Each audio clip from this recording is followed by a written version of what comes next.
Colleagues, whereas on occasion the Memphis City Council has seen fit to honor citizens who have served this community, and Animal Control Officer Lawrence Higginbotham is one such citizen whose contributions to the city of Memphis are certainly worthy of recognition. And whereas Officer Lawrence Higginbotham is a proud graduate of Memphis' own Craigmont High School, while there he was known as a standout football player. Upon graduation, Officer Higginbotham continued to build his life here in the city of Memphis. And whereas Officer Lawrence Higginbotham, innate passion for animals led him to pursue a career in Memphis Animal Service in 2017. He became an animal control officer in 2019. Since beginning his career with Memphis Animal Service, Officer Higginbotham has developed a reputation amongst his colleagues as being a rare individual who is gifted in working with other people and animals. Officer Higginbotham has become well known and admired for his positive attitude and kindness, and whereas Officer Lawrence Higginbotham has dedicated his time and service to the city of Memphis by lending his love for animals and his expertise to help ensure the safety and well-being of both citizens and its vast animal population. Whereas Officer Lawrence Higginbotham's work has not gone unnoticed. As a result of his hard work and service, Officer Higginbotham has received the highest national recognition in his field. He was named the Animal Control Officer of the Year for 2022 by the National Animal Care and Control Association, NACA. Based on Officer Higginbotham's exceptional performance and the high praise he receives from others who work in Memphis Animal Service, it is unquestionable that this honor was well-deserved. And whereas, outside of his role as an animal control officer and the contributions he has made to the city of Memphis as an employee and to his community, Officer Lawrence Higginbotham is also a beloved father to 6 children and a proud owner of 3 dogs. Now, therefore, be it resolved that the Memphis City Council honors Officer Lawrence Higginbotham for his dedicated service and contribution to the city of Memphis, and we congratulate him on his national recognition as Animal Control Officer of the Year, given by my hand and under the seal of the great city of Memphis on the 7th day of March. Mr. Lawrence Higginbotham, congratulations, sir.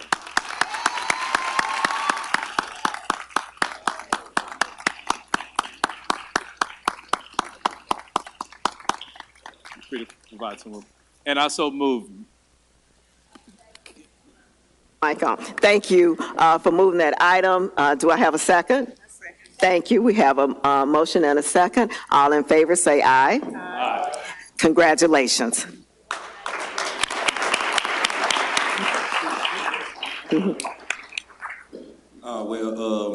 First of all, I want to thank God. Second of all, my mom, who's not here right now, but she just raised me to be, a kind person, regardless of what I'm going through or whatnot. So I just try to extend the love through friends, in my city alone. So it kind of helped me and navigate me through the job. So it's kind of second nature, that's all. I don't really, the job is so fun, it's just, I don't even look at it as a job, to be honest, But I don't really have too much to say, honestly. I can't even lie to you. I ain't prepared no speech or nothing, but I love what I do, and I continue doing it. And congratulations to you.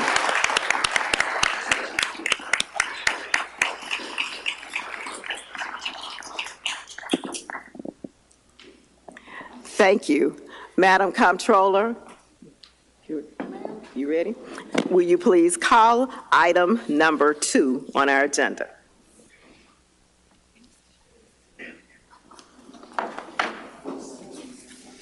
Item number 2 is a resolution approving the Pure Academy plan development at the subject property located at 4815, 4825, and 4847 Amy Road and 748 Wilson Road. This resolution is sponsored by the Division of Planning and Development.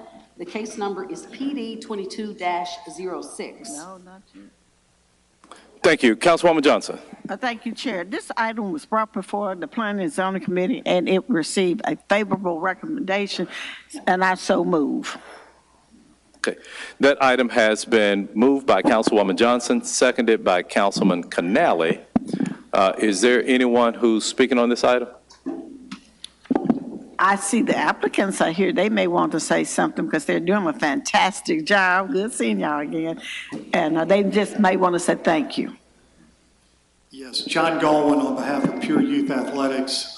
Just want to quickly introduce my wife, Tammy Galwin, who has been behind the proposal that is being approved here tonight. And then to my left over here, we've got Billy Albans, who's Global Vice President for Medtronics, who's our chairman of the board of directors of Pure.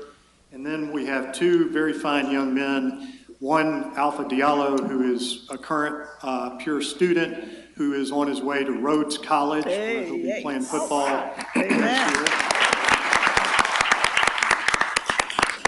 And then we have recent Pure graduate Tevin Carter, who plays quarterback for the University of Memphis Tigers.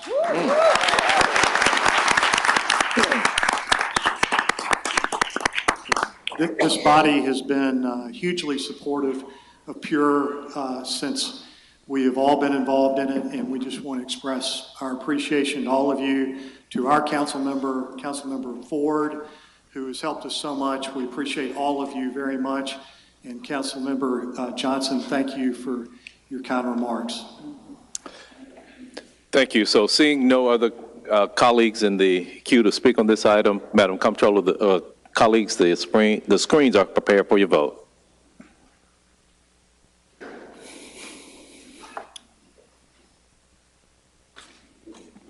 Canale, yes. Carlisle, yes. Colvett, yes. Easter Thomas, yes. Ford, yes. Johnson, yes. Logan, yes. Morgan, yes. Robinson, yes. Swearingen, Washington, yes. Warren, yes. Chairman Jones, yes. Thank you. That item passes. Thank you.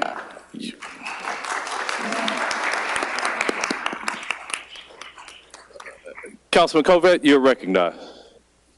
Thank you, Mr. Chairman. Thank you, Mr. Chairman. Is that close enough? Sorry.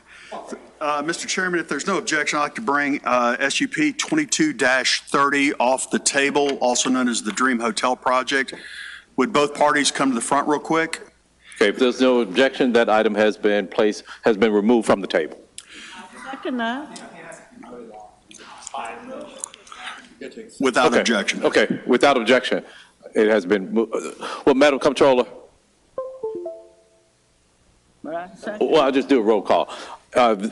All those in favor of removing this item off the table, please signify by saying aye. Aye. Any opposed? Okay, that item is off the table. Councilman Covett. Thank you, Mr. Chairman. Through a lot of hard work, SUP 22-30, we do have, I think it's like 14 amendments friendly that both sides have already agreed on. But if we can go ahead and get a quick presentation, just remind everybody what we're working with.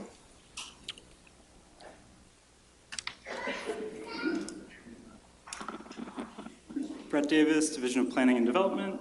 Good afternoon, everyone. This is case SUP 22-30. It's a special use permit request for a hotel in the Central Business District, which requires council approval for this use. Some basic information about who's applied, area, zoning district. Where was it? And I've got some elevations proposed, some conceptual elevations.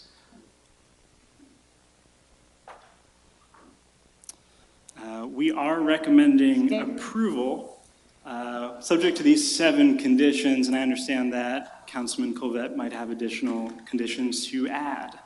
Thank you. Thank you very much. If there are no questions of staff at this point, colleagues, I'll read the agreed conditions, and I'll read them rather quickly, but stop me if you want more detail.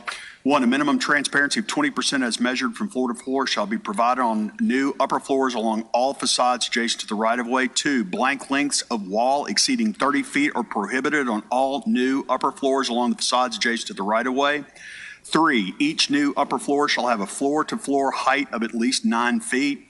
4, all sidewalks adjacent to the site shall be repaired, replaced as needed. Streetscaping and passenger loading facilities may be required, subject to administrative approval.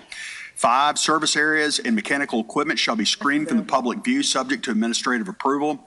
6, the existing structure's northern and western facades shall be substantially incorporated into the architectural design, subject to administrative approval. 7, a final plan set shall be submitted for administrative approval prior to permitting. 8, the loft's dumpster on the north side of November 6th Street shall always be accessible. 9, no construction traffic will be permitted through the Peabody Place Office Tower Garage at 110 Peabody Place. 10, a loading dock and service area which will adequately serve all the loading and service functions of the proposed Dream Hotel shall be provided within the property line of the subject site and enclosed inside the building. Except for the construction term, no delivery trucks or other vehicles shall park for any reason on November 6th Street, Gayoso Avenue, or Main Street at any time of the day or night other than for active loading or unloading activities. During the construction term, there shall be no obstruction that inhibits the flow of traffic on Gayoso, Main Street, or the temporary bypass built for November 6th. 11, an area of the storage of waste, trash, and other refuse which will adequately serve all of the waste disposable functions of the Dream Hotel project shall be provided within the property line of the subject site and enclosed inside the building. Except for construction term, no waste containers shall be placed in the streets or sidewalks surrounding the subject site at any time other than temporarily during active collection operations. During the construction term, there shall be no obstruction that inhibits the flow of traffic on Gayoso, Main Street, or the temporary bypass built for November 6th Street. 12, at any time on November 6th Street, south of Gayoso, is substantially closed to public, vehicular, and/or truck traffic. A continuous, available, and open alternate traffic route to 2nd Street, including a new or expanded curb cut on Gayoso at a minimum of 19 feet in width, will be provided, and the city engineer and other permitting authorities are hereby directed to issue the required permits. I'm almost done, I promise. 13, during the term of construction, if a tenant of the building or development, commonly called Barbaro, that's the property just north of Jolly, located between South Main and November 6th on the west and the east, and between Gayoso and Barbaro Alley on the south and the north, shall need to completely block Gayoso Avenue to load or offload. This shall be permitted for up to 3 hours per occurrence and requires the mover to install temporary signage completely blocking Gayoso. Signs shall be located on the east side of the intersection of Gayoso and South Main and installed before work commences and removed immediately after work is complete. Signs shall conform to the City of Memphis traffic engineering requirements for road closure. Road closure shall not occur more than one time per day. 14 and last, a building permit to commence construction of the hotel shall be obtained no later than January 1st, 2024, and a certificate of occupancy for the hotel shall be obtained no later than January 1st, 2026, or this special use permit shall expire and terminate. These are the friendly conditions that I think both sides will say that they admit to. Mr. Chairman, if I may, Dedrick, would you identify yourself representing Dream Hotel? Yes, thank you, Councilman. My name is Dedrick Bridnam. My address is 3385 Airways Boulevard, Suite 229, Memphis, zip code 38116. I'm here representing the Dream Hotel Group, headed up by Mr. Tom Intrator. All right, thank you very much. Tom, would you introduce yourself real quick? Tom Intrator. Just name and address. In Memphis, 390 South Main Street, Memphis, Tennessee, 38103. Thank you very much. Nathan, would you guys step forward, give me a name and address real quick? Since you represent Mr. Bells, are y'all in agreement with the conditions? Nathan Bix, Birch Porter and Johnson, 130 North Court, here on behalf of Bells Enterprises. Ron Bells, 100 Peabody Place, 6362 Blue Heron. And you guys are in agreement with these 14 conditions? We are, and we'd like to thank you for your efforts to mediate and help us get to this point. It was several hundred hours, and every word was made sure to be perfect. Mr. Chairman and council members, yes, we agree. And special thanks to Councilmember Colvett for his efforts in the mediation. Thank you. Great. Thank you very much. Mr. Chairman, these are the friendly amendments that everyone accepts, and I so move as amended. Okay. Has been moved by Councilman Colvett electronically. And seconded by Councilman Carlisle. Seeing no council members in the queue to speak on this item. Madam Comptroller, this is item number 37.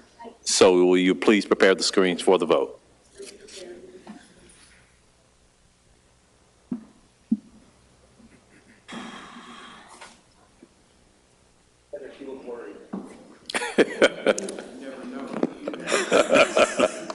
That is the correct answer.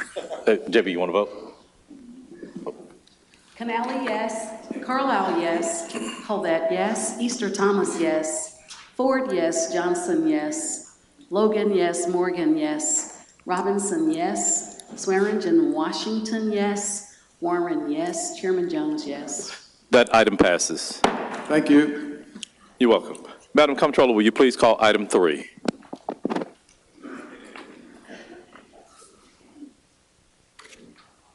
Item number 3 is an ordinance amending ordinance number 5367 of the Code of Ordinances, City of Memphis, Tennessee, adopted on August 10, 2010, as amended, known as the Memphis and Shelby County Unified Development Code, to authorize a zoning use district reclassification for land located at 4225 Getwell Road by taking the land out of the residential single-family use district and including it in the employment use district.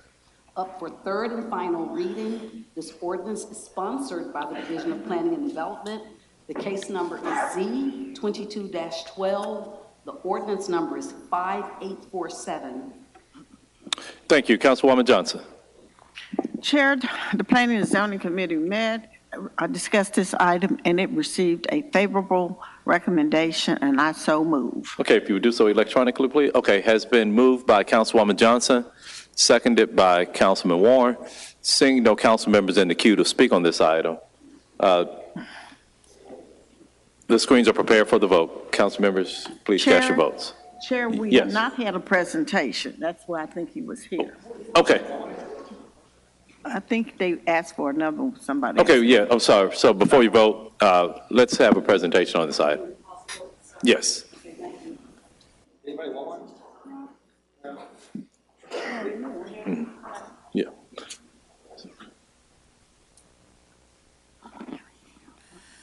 Good afternoon, all. Jordan McKenzie, staff, DPD. This is just a .25 rezoning of .25 acres from R8 to EMP Employment District. It's on 4225 Getwell Road, just location and vicinity. It's a very small sliver of the northern portion of the lot. This is the land use and zoning, just some site photos for review purposes. That's a site plan. Nothing is being, uses are not being expanded or anything at all, just trying to clean up the split zoning on the parcel. Okay. Staff recommends approval. Great. So seeing no council members in the queue to speak on this item, Madam Comptroller, will you please re-prepare the screens for the vote?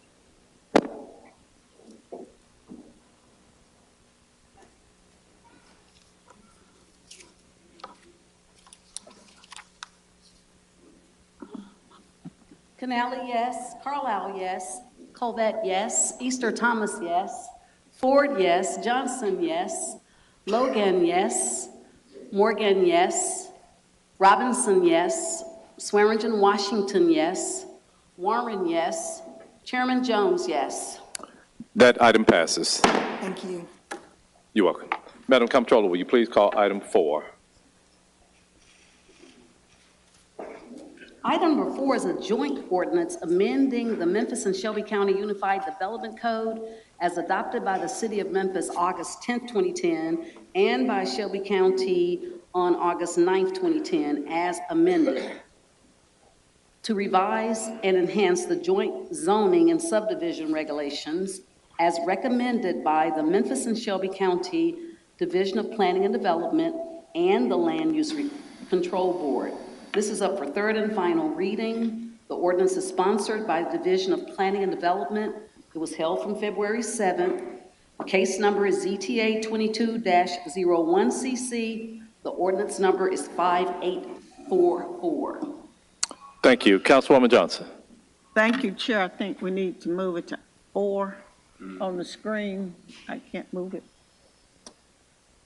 Okay, yeah. This particular this- item was. Number 4, yes. Okay, this item was held and discussed in planning and zoning, and it was approved, but before I want to move it, there are some amendments that has to be made to this particular item due to a lot of community communication that we had since the last meeting. So I move it as amended. As amended, okay. So if you would introduce yourself, sir?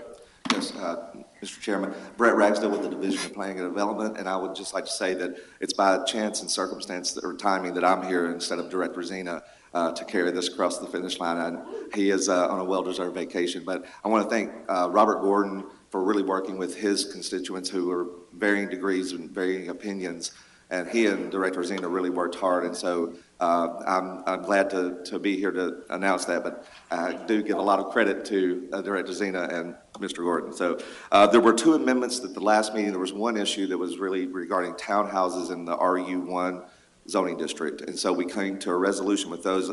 Originally, we were recommending townhouses by right in RU1 on arterials and collector streets on the corner, and by special use permit on other streets.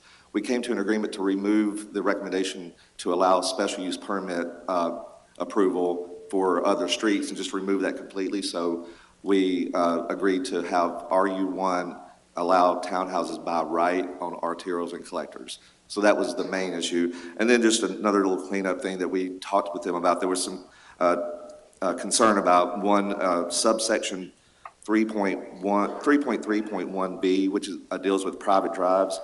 And so we are adding a short sentence in there. So right now it reads, an alley may not constitute frontage. And so we're just adding or rear private drive to that. So the new language will read, an alley or rear private drive may not constitute frontage. And those are the 2 changes that we have that have not been approved yet. Okay. We have questions from Councilwoman Logan. Councilwoman Logan. Thanks, Chair. I just needed, I didn't hear what you said about the by right part. What was changed from our last meeting? We just removed what we were requesting to allow townhouses in the interior of RU1 streets by special use permit. So we agreed to remove that request. And so we had all agreed to allow townhouses by right on arterials and collectors. And so that's what we ended up with. So the new language would be that townhouses will be allowed by right in RU1, but only at the corner where we have arterial and collector streets that meet. Okay. Okay. Well, I know we talked about, there was a question about what was considered a major, did you all resolve that as well? Yes, ma'am, we did. Okay. All right, thank you. Okay. Seeing no other council members in the queue to speak on this item, Madam Comptroller, will you please prepare this item for the vote?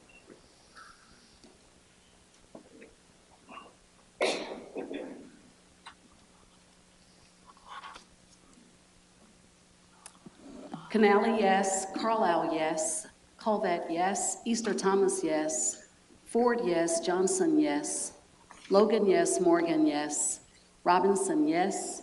Swearingen, Washington, yes. Warren, yes. Chairman Jones, yes. That item passes. Madam Comptroller, will you please call our consent agenda? Thank you. That will take us to item number 5, which is up for second reading. Ordinance number 5856 is sponsored by the Memphis City Council. Item number 6 is also up for second reading. Ordinance number 5857 is sponsored by Councilwoman Easter Thomas and Chairman Jones. On our add-ons, we have 2 ordinances. Item number 31, up for first reading, an ordinance to provide for police reform, codify policies and procedures for Memphis police officers relating to traffic stops, use of force, use of body cameras, anti-profiling rules, personal conduct of officers, and establishing reporting requirements by the Memphis Police Department for officer misconduct and interactions with citizens. Up for first reading, ordinance number 5858 is sponsored by Councilman Carlisle. Item number 32 is a joint resolution, excuse me. I am on item number 36, is an ordinance to amend the city council meeting dates for 2023 up for first reading. Ordinance number 5859 is sponsored by Councilman Carlisle. And that concludes our consent agenda items, Mr. Chairman. Okay, thank you. We have one card to speak on a consent agenda item, item number 31, and that card is from Beth Hothberg.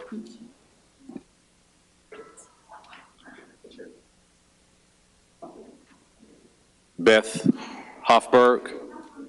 Okay. Mr. Chairman? Yes. I have the engineering items I'd like to addendum to this consent agenda as well. Okay. One second, please, Ms. Okay. Hoffberg. Are you sure I'm the only 31, though? I know other people have submitted for 31. I have a card here for item number 31 that's on the consent agenda. But before you speak, Madam Comptroller, you can... Agenda? Give me 1 second, Ms. Hoffberg. You can proceed. No, yeah, Ms. Well, Knight. thank you. Yes. For the record, we also have item number 8 up for second reading. An ordinance sponsored by the Division of Planning and Development is case number 23-01, ordinance number 5855. And we have engineering items that needed to be added to this read. Item number 9 is a resolution approving supplemental agreement number 1 to CR 5395 Pilot Cart Lot Fueling Station, and there is a request for same night minutes. And item number 10 is a resolution accepting public improvements for 3965 Old Getwell Road, mechanical system drainage, and authorizes release of bond. There is a request for same night minutes, and that contract number is CR-5410. Mr. Chairman, that concludes our agenda items now. Okay, thank you. Ms. Young, do we have any more cards for item number 31? Okay. Okay. Ms. Hoffberg, Thank you have you. 2 minutes to speak. Yes, okay. Beth Hoffberg, 717 South Riverside Drive. I'm in 38103. Thank you. I think it's unfortunate that we're talking about number 31 prior to talking about ordinances 16 through 21. And I'm also frustrated that we're not going to be talking about ordinance 17 since apparently that got held out of nowhere. But I just want to make sure that everyone in the audience understands what item 31 is. Item 31 is designed to repeal all of these other ordinances that we have been coming in here and fighting for over and over and over. So later tonight, when we hopefully see you all vote yes on the other ordinances that we've been asking for, I want to make sure the people in the audience here recognize that that's not truly a win unless this ordinance is written correctly. It's supposed to include everything that we've been asking for, and it does not include pretextual stops the way that we've been asking for. I'm here, I'm wearing a mask tonight because I don't feel well. I'm sick. I got sick because I'm a foster parent, and I was fostering 2 little kids this weekend, a 3-year-old and a 5-year-old. They're black boys. And from my home, you can look out the window and see blue flashing lights as part of the safety. I had to close the blinds in my home because they were so traumatized by seeing the blue lights and thinking that police were going to come and kill them. They are 3 and 5. They're 3 years old and 5 years old. What are we doing with our policing? That's a reality for these boys. I know there are several white people on the council that have children.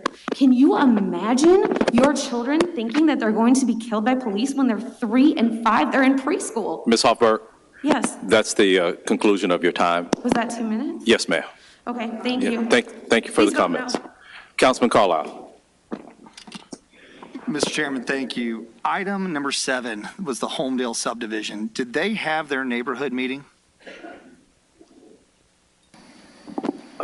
Councilwoman Johnson. Thank you, Chair. Yes, they did, and the applicant has withdrawn that particular application at this time. Thank you.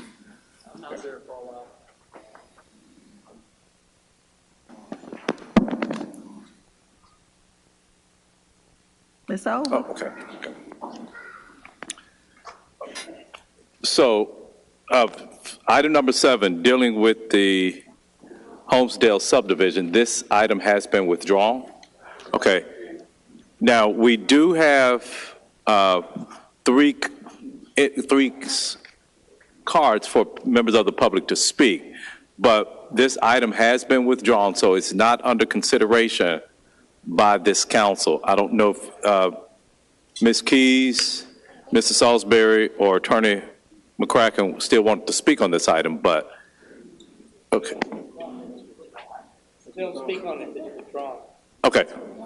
Ma'am, this item has been withdrawn, so there's no need to speak on this item. So if it comes back before the council, you know, you're free to come back and speak on that item at that time, but this item has been withdrawn. So thank you all for coming down.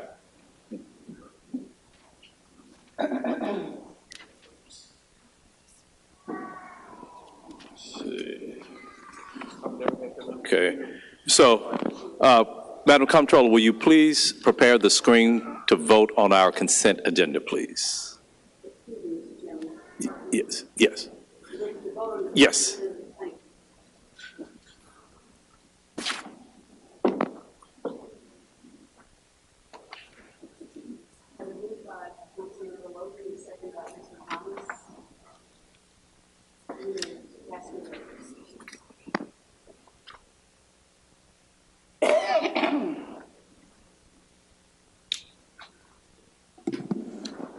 Canali, yes. Colvett, yes. Easter Thomas, yes. Ford, yes. Johnson, yes. Logan, yes. Morgan, yes. Robinson, yes. Vice Chairman Smiley, yes. Swearingen Washington, yes. Warren, yes. Chairman Jones, yes. Okay, that item passes. Madam Comptroller, will you please call our fiscal consent agenda? Thank you, Mr. Chairman. We have item number 11, a resolution accepting and appropriating the sum of $50,000 funded by National Park Service American Civil Rights Grant chargeable to the FY23 budget for the National Park Service to support the Memphis Heritage Trail, District 6, Super District 8. This resolution is sponsored by Housing and Community Development. There is a request for same-night minutes. Item number 12 is a resolution to accept, allocate, and appropriate grant funding in the amount of $279,036.02 from the Mid-South Emergency Planning Coalition, Tennessee Hospital Education and Research Foundation. All council districts, this resolution is sponsored by Fire Services, and there's a request for same-night minutes. On our add-ons, we have item number 28, resolution to amend the council FY23 grant allocations. All council districts, this resolution is sponsored by Councilman Canali. There is a request for same-night minutes. Item number 29 is a resolution to amend the council FY23 grant allocations. All council districts, this resolution is sponsored by Councilwoman Easter Thomas, and there is a request for same-night minutes. Item number 30 is a resolution to amend the council FY23 grant allocations, all council districts. This resolution is sponsored by Councilman Ford Sr., and there is a request for same-night minutes. Mr. Chairman, that concludes our fiscal consent agenda items. Thank you, Madam Comptroller. Madam Comptroller, will you please prepare the screen to vote on our fiscal consent? I see no members in the queue to speak on this item. It's moved by Easter Thomas and second by Morgan. Okay.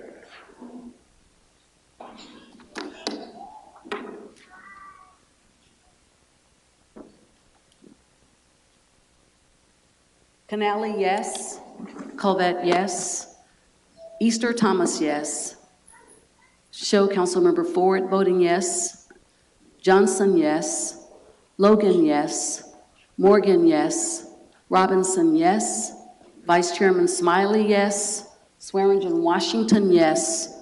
Warren, yes. Chairman Jones, yes. That item passes. Madam Comptroller, will you please call our MLGW fiscal consent agenda?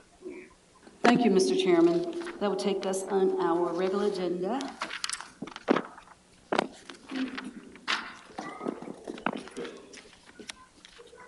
To item number 13.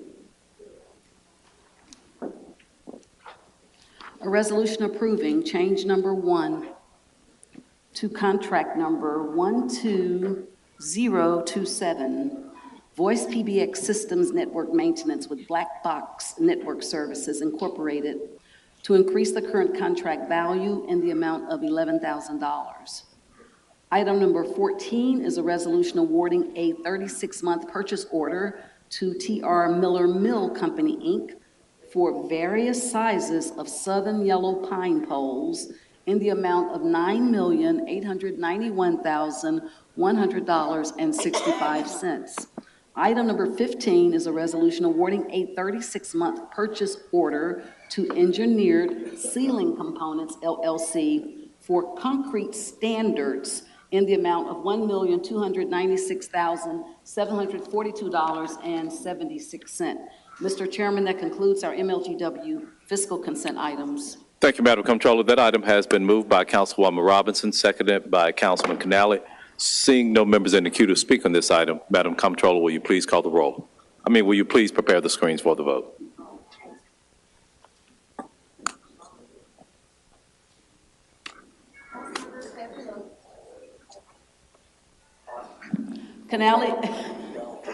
Canale, yes. Colvette, yes. Easter Thomas, yes. Ford, yes. Johnson, yes. Logan, yes. Morgan, yes. Robinson, yes. Vice Chairman Smiley, yes. Swearingen Washington, yes. Warren, yes. And Chairman Jones, yes. That item passes. Madam Comptroller, will you please call item 32?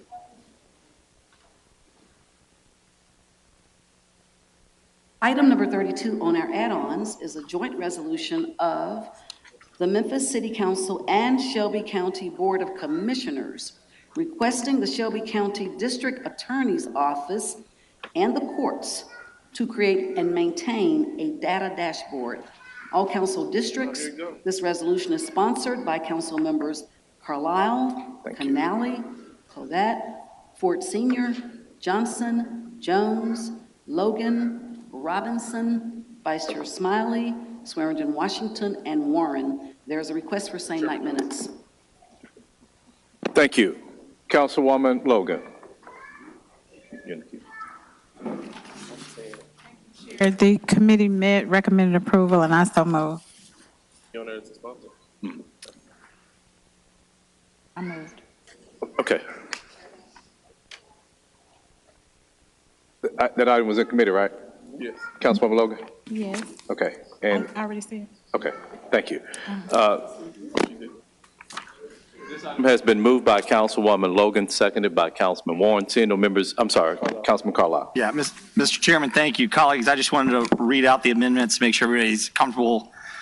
They were accepted in committee. Whereas in an effort to better inform the public and maintain transparency between constituents in the district attorney's office, juvenile court, general sessions court, environmental court, big asterisks there, and criminal court, the Memphis City Council requests the current district attorney, Steve Mulroy, and the respective judges oversee the above mentioned courts to create a data dashboard. Moving down in the second to last recital, it reiterates adding the courts. And then now therefore be it resolved that the Memphis City Council hereby requests that the Shelby County District Attorney Steve Mulroy, the judges responsible for the oversight of the juvenile, general sessions, environmental, and criminal courts, create and maintain a data dashboard to inform the public of Memphis about the role and operation of the respected offices and courts, as well as provide data on its efficiency and effectiveness in the disposition of cases. Thank you, Mr. Chairman. Thank you, Councilman Carlisle. Seeing no other members in the queue to speak on this item, Madam Comptroller, will you please prepare the screens for the vote?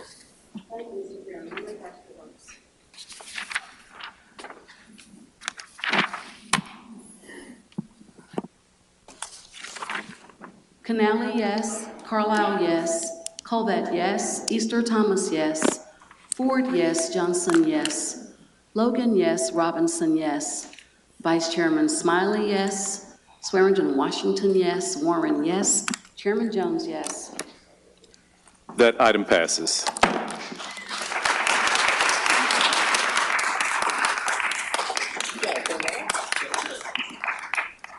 Madam Comptroller, will you please call item 33?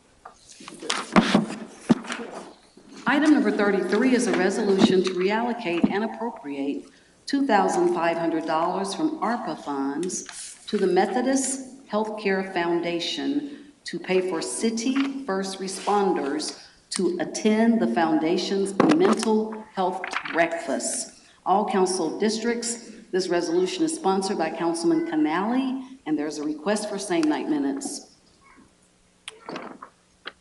Thank you. Councilman Carlisle. The committee, thank you, Mr. Chairman. Committee met recommends approval, and I so move. That item has been moved by Councilman Carlisle, seconded by Vice Chair Smiley. Seeing no members in the queue to speak on this item, Madam Comptroller, will you please prepare the screens for the vote?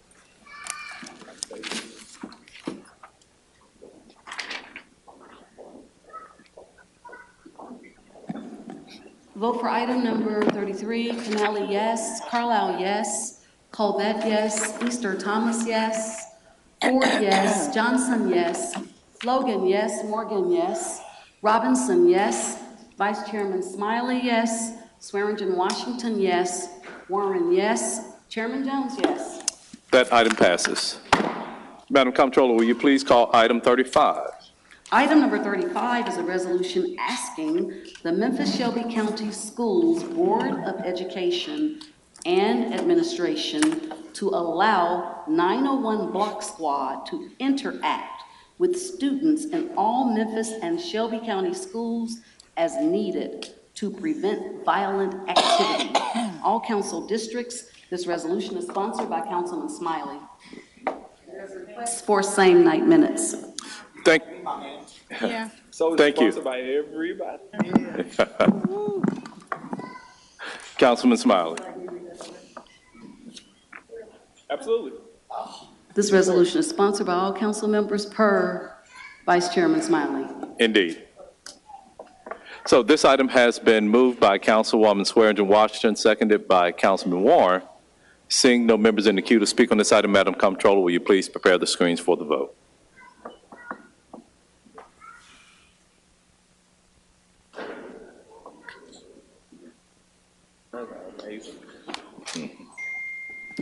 Canali, yes. Carlisle, yes. Colvett, yes. Ford, yes. Johnson, yes. Logan, yes. Morgan, yes. Robinson, yes. Vice Chairman Smiley, yes. Swearingen Washington, yes. Warren, yes. Chairman Jones, yes. That item passes. Madam Comptroller, will you please call item number 37? 37. No, item number 36 was part of our consent agenda. Item number 37 is your resolution. 37 was off the table. That was Dream. Oh, that was Dream? Okay. It was Dream? Okay, I'm sorry. There's a lot going on here. A lot. Colleagues, I would like to make a motion to suspend the rules and add item number 38. Number 38 is going to be our substitute amendment for our grant program as amended. Without objection. So if there's no objection, we're going to suspend the rules so that we can take on, it was left off of the regular meeting agenda. It was supposed to be on here, and so that's why we need to suspend the rules to add it. As amended, yes. Yes, so this is going to be item number 38. 37 was 30 coming back off table. Yeah, that's all right. Yes. Yeah, without objection, Mr. Chairman.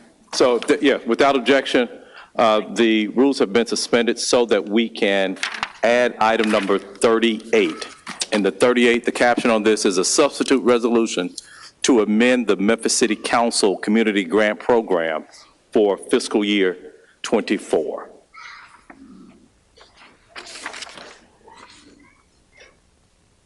For the record, item number 38, a resolution to amend the Memphis City Council Community Grant Program for FY24. Mr. Chairman, the committee met recommends approval, and I so move. Okay. Or my friends do. Okay, that item has been moved by Councilwoman, well, actually moved by Councilwoman Swearingen Washington, seconded by Councilwoman Logan. Councilman Warren, you're in the queue. Oh, hold on one second. Yes. Could we get the initiator of the motion to perhaps explain to the audience why we're doing this and what we hope to accomplish by it? Okay, so thank you, Mr. Warren. Colleagues, members of the public, the Memphis City Council, for at least since 2016, my first year on the council, we've had a grant program whereby the council sees fit to help other to help nonprofit organizations in our community. So we have to approve this each year for each fiscal year. So this year, we will be, as a council, we will have $3.2 million. This resolution is to ask the mayor to prepare a budget that sets aside $3.2 million for the council to administer its grant program to nonprofit organizations here in the city. So this amendment here talks about some different rules and some changes that we've made for this next fiscal year. The application, so some of the amendments that were made in the meeting, in our budget meeting today, the application period will be open from May 15th through July 1st. So nonprofit organizations can go to the City Council's webpage and apply for grants on that page. You also, this will, part of the changes too in this is that council members must allocate 75% of the allocation by July 15th and the remaining 25 by November 1st. So did I leave anything out, Mr. Warren, that you can think of? Okay. I just wanted us to get that information out to people so they know they're going to have to start May 15th and they've got till July 1st. And if they miss it, it's going to be the next year before they can get a grant. Right. So we have 6 full weeks for nonprofit organizations to apply for the grant program for the fiscal year 24 year. Okay. Okay. It has been moved and seconded. Madam Comptroller, will you please prepare the screens for the vote?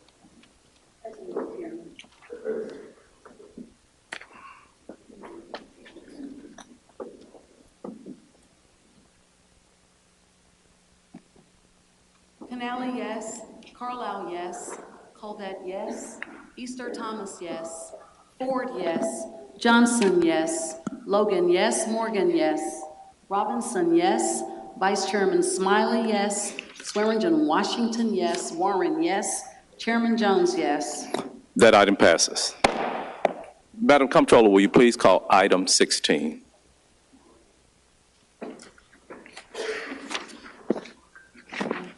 Item number 16 is an ordinance to establish a procedure for the Memphis Police Department to conduct an annual independent review of the Police Training Academy and all training techniques.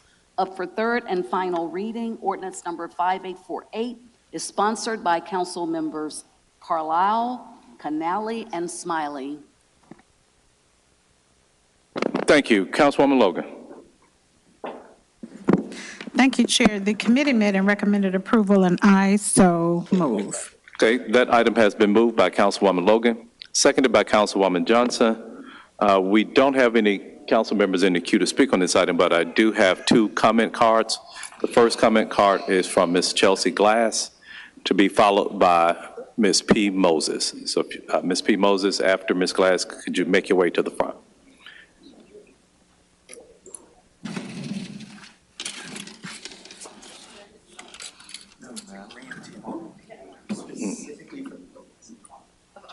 Thank you.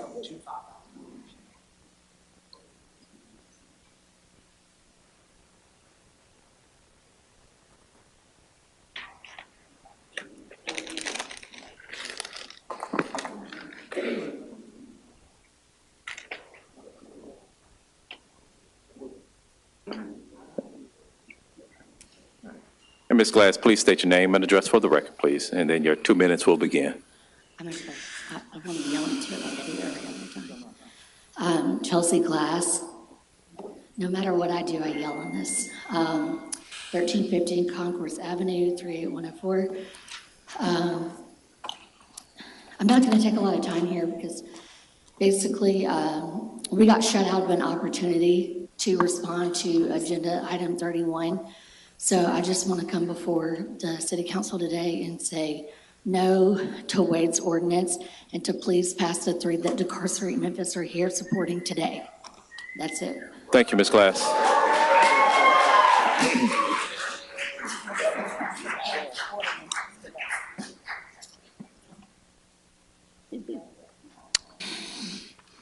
Good afternoon. P. Moses, 2383 Jackson.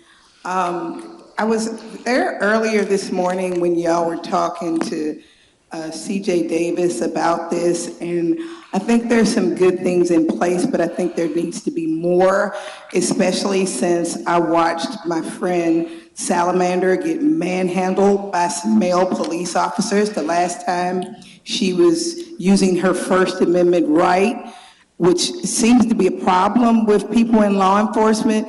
But I do think that there needs to be something added in there about diversity inclusion, because according to cultural competency training, you're not effective in that training if you're not able to decipher between people of different genders. And no man should be manhandling any person that identifies as a woman. And she does, and I watched that happen, and I think that it needs to be something added in there. And again, we're available to help you get the proper training that you need. You know, we're not even looking for a check like the ones that you're gonna be paying CJ Davis to do the training, but you need to talk to people who understand the community that identifies differently. We're not all the same. We're never gonna be, Mr. Smiley. And it's just important for us to treat people the way we want to be treated in 2023. And I did not like seeing officers manhandle her. And I want to put that on the record, that, you know, we have to treat people the way we want to be treated. And I save the rest for the next one. Thank you. Thank you, Ms. Moses.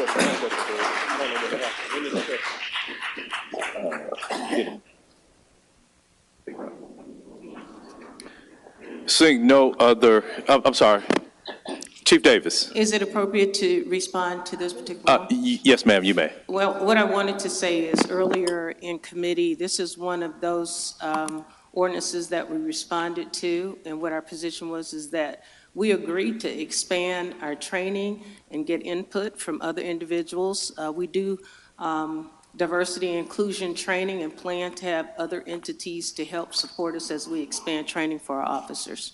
Thank you. Thank you, Chief Davis.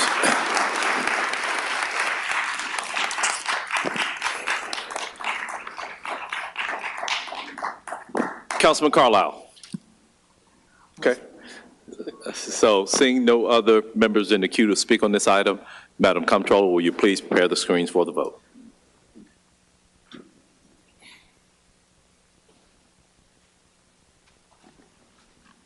Canali, yes. Carlisle, yes. Colbett, yes. Easter Thomas, yes. Ford, yes. Johnson, yes. Logan, yes. Morgan, yes. Robinson, yes. Vice Chairman Smiley, yes. Swearingen Washington, yes. Warren, yes. Chairman Jones, yes. That item passes. Madam Comptroller, will you please call item 17? Thank you. Oh, sorry. Yeah, 18, I'm sorry. Item number 18 is an ordinance to amend the City of Memphis Code of Ordinances, Chapter 21, Motor, Traffic, and Vehicles, Article 1, General Provisions and Definitions, to require the Division of Police Services to use only appropriately marked law enforcement vehicles to conduct traffic stops. Up for third and final reading, ordinance number 5850, sponsored by Councilwoman Logan. Councilwoman Logan. Thank you, Chair. The committee met and recommended approval, and I so move this as a substitute ordinance that you all should have. I did it electronically. And just to note, in Section 141, under definitions, is where the substitute ordinance from our meeting this morning, we had some input from Attorney Wade, and we just wanted to make certain that we include everything necessary in this ordinance to make sure that it passes. And so the definition here is just a little bit more definitive, and you can I can read that. Marked law enforcement vehicle means a law enforcement vehicle equipped with A, at least one light bar assembly designed to display more than one steady burning, flashing, or revolving beam of light with 360 degrees visibility, a horn, siren, an electronic device, or exhaust whistle from which audible signals may sound, and graphics marking or decals clearly identifying MPD on at least 3 of the following 4 sides: front, rear, left, or right side. And then throughout the document, there have been we crossed out or deleted or struck inappropriately marked law enforcement vehicles because we spelled it out in the definition. So, and with that, as I said, I so move. Okay, that item has been moved by Councilwoman Logan, seconded by Councilwoman Easter Thomas. We have several council members in the queue. Councilman Carlisle, you're recognized. Thank you, Mr. Chairman. Councilman Logan, so you're defining marked, hey, y'all. You're defining, setting the mood in here, huh? You're defining marked law enforcement vehicle. Is it referenced? You've then struck appropriately marked law enforcement vehicles. So where is this definition fitting in the actual charter itself or in the code of ordinances? I'm going to note where you see instead of putting it, okay. You see where you... Officers may only use marked law enforcement. Right. Okay, all right, And got it. Just gave the definition up there. So I guess I'll go to Attorney Wade. Is he here? Could you walk through, for me, and I'm sure many others, the scope of exigent circumstances and some examples of what that would look like? Is my mic on? The way it was originally worded, it would have prohibited any unmarked car as defined previously. Unmarked cars can have and they do have, the police current policy says that they encourage officers to use marked cars for traffic stops. But they can use unmarked cars if necessary, if it has the lighting under the hood, the flashing lights. And I think this morning, the department said they were going to have a new traffic unit that would only use marked cars. And I think the only other change that was made that she didn't mention was the one that I suggested, is that that you could use unmarked cars in exigent circumstances. And that may take place, for example, if an unmarked car is parked on the exit of 385 and someone blows by them doing 90 with a roof kicked out and temporary tags, that officer could, under those circumstances, pursue that car and make a traffic stop. That would be an exigent circumstance where he could not call a marked car to say, come follow this car. That would be one example. Chief Davis, are you still around down that way? Hey, Chief. Hello. Chief, is the senior law enforcement officer for the city of Memphis and a national expert, does this ordinance hinder your ability to keep the public safe? Well, the ordinance as it's written, we haven't had an opportunity to take a deeper dive in it. We just got it, the one that Attorney Wade has presented to us. I will say the example he gave was a very good example. Just last week, I was on the expressway in my unmarked car with my driver, and tires started flying off of the vehicle in front of us, off the back of a truck.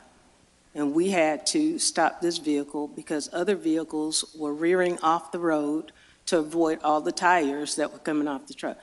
classic example of exigent circumstances. But those types of circumstances happen on a regular basis for our officers. We have detectives, our whole detective bureau drives unmarked cars. They witness all kinds of emergencies and other situations that they're compelled to respond to. So as it's written, as Attorney Wade has written the language, we feel like we can work within the confines of that language. So you don't feel like your officers will be hindered? There is enough room for them to exercise discretion in order to keep the public safe? She said absolutely. What? She said absolutely. Yeah, yes. To keep the public safe and also to ensure that the appropriate safeguards are intact for the public. And I think they did. Yeah.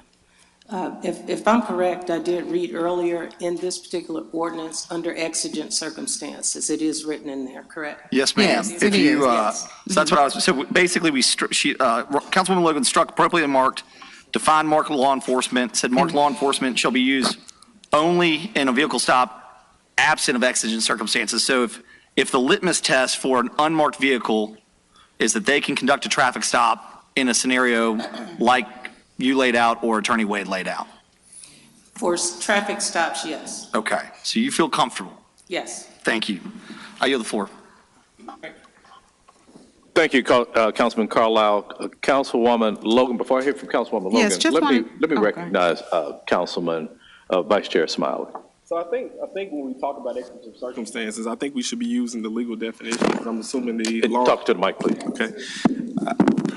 I think our conversation is about exigent circumstances. I think we should be using the legal definition of exigent circumstance.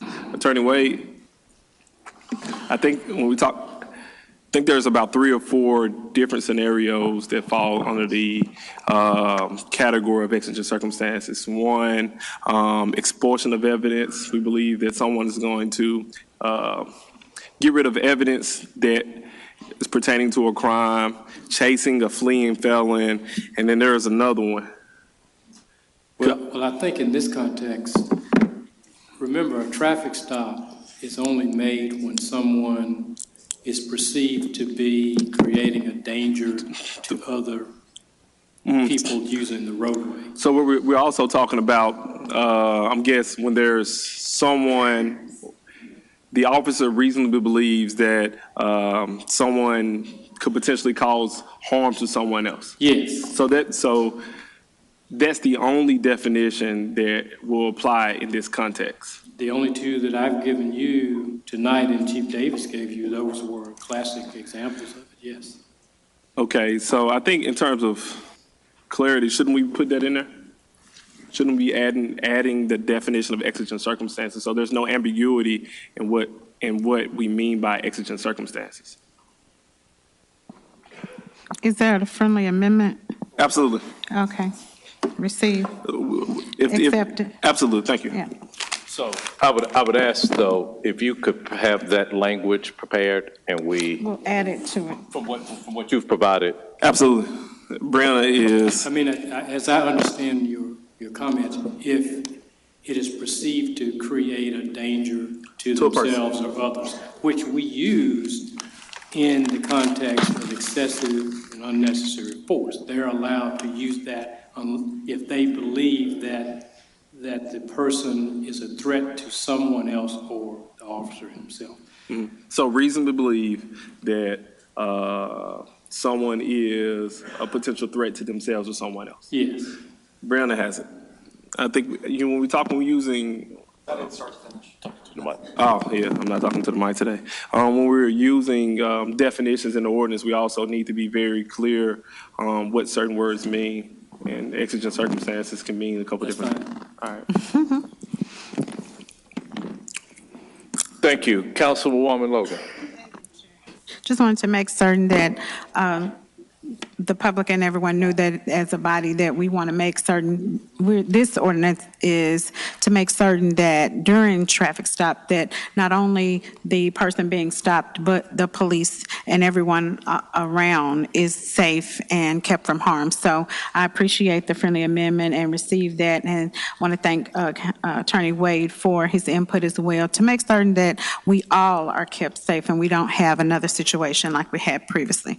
So thank you for that. I appreciate it. I yield back, Chair. Thank you. Councilman Morgan. Thank you, Mr. Chair.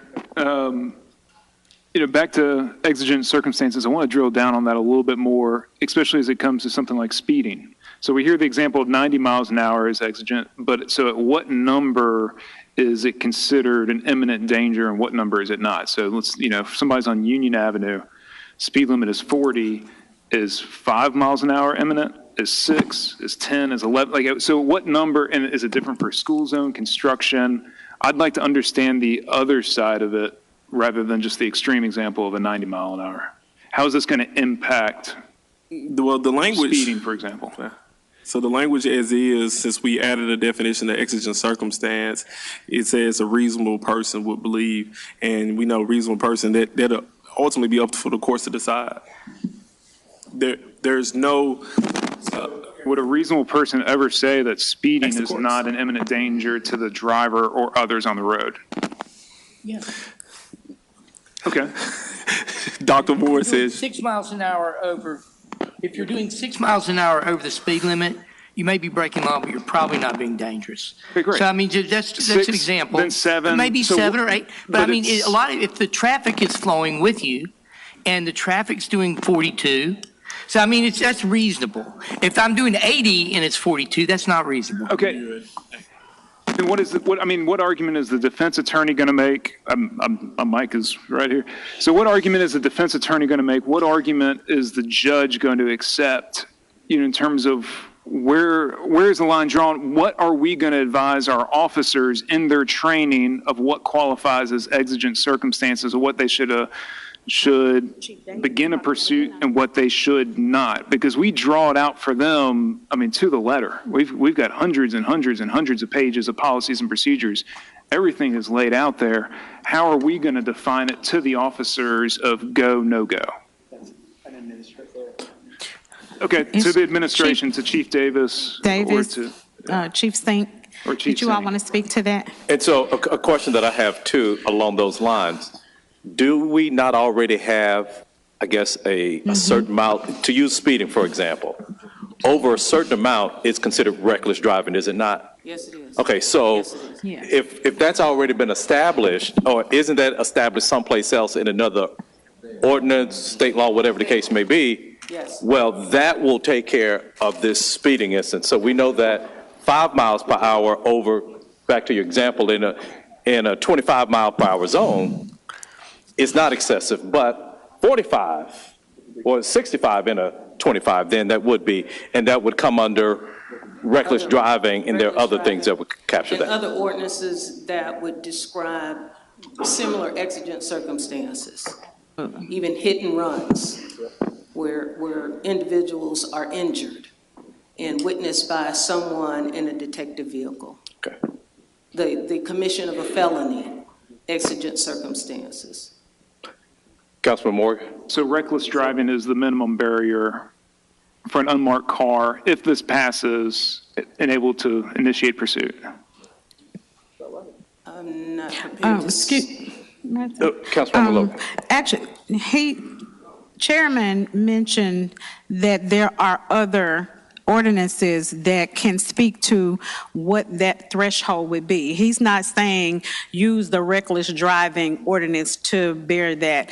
Chairman and Chief Sink and Attorney Wade have already spoken that there are, or agreed that there are ordinances that can speak to that and govern that threshold of how many miles over, how fast, how much. That's not what we're debating. I mean, that's not what's at stake right here. We're putting those measures in place to define that, and you can use the precedent that's already there for that. I'm trying to ask the administration how they would define it. And that's what she just said. She agreed. Well, no, we got into reckless driving, we got into DUIs, we got into hit and runs. I'm trying to understand where the rubber meets the road. When this thing passes, how will it impact our unmarked cars and their ability to make traffic stops? What would change, not at the maximum level of the example of 90 miles an hour and 385, but at the minimum level, what's the barrier?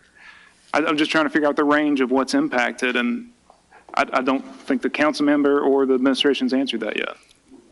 So that could be a list, and I understand what you're saying. What would those different circumstances be that could, in fact, be a list of different types of scenarios that would, what could be characterized as exigent circumstances? We could work on a list, but what we do want to convey is that undercover vehicles are not utilized for the routine purpose of traffic enforcement on a daily basis. We have marked vehicles that are utilized for traffic enforcement. However, there are certain situations, if you witness a particular serious incident, then an officer would be compelled to follow that vehicle, whether it's a commission of a felony in the presence of that officer. And, I know we're trying to use reckless driving, but that's one example. Okay, thank you, Madam Chair. You back. Thank you, Councilman Morgan. Councilman Logan, did you want to follow up with this? Vice Chair Smiley, you've spoken. Are you still in the queue? I'm out. Okay. Colleagues, we have, and members of the public, we have 19 cards for this item. So that's just on this item. Excuse me. So we have, it appears that we have 13 members of the public wishing to speak for this, 6 to speak against. And so we have other items on the agenda that's going to speak to this. So what I'm going to do for each side for this item, I'm going to allocate 15 minutes to each. This is a meeting. This is, ma'am, for those. So.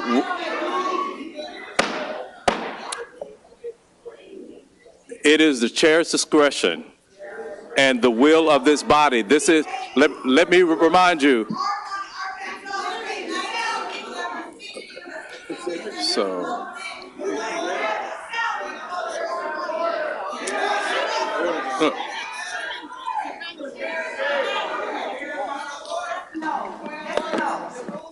Look,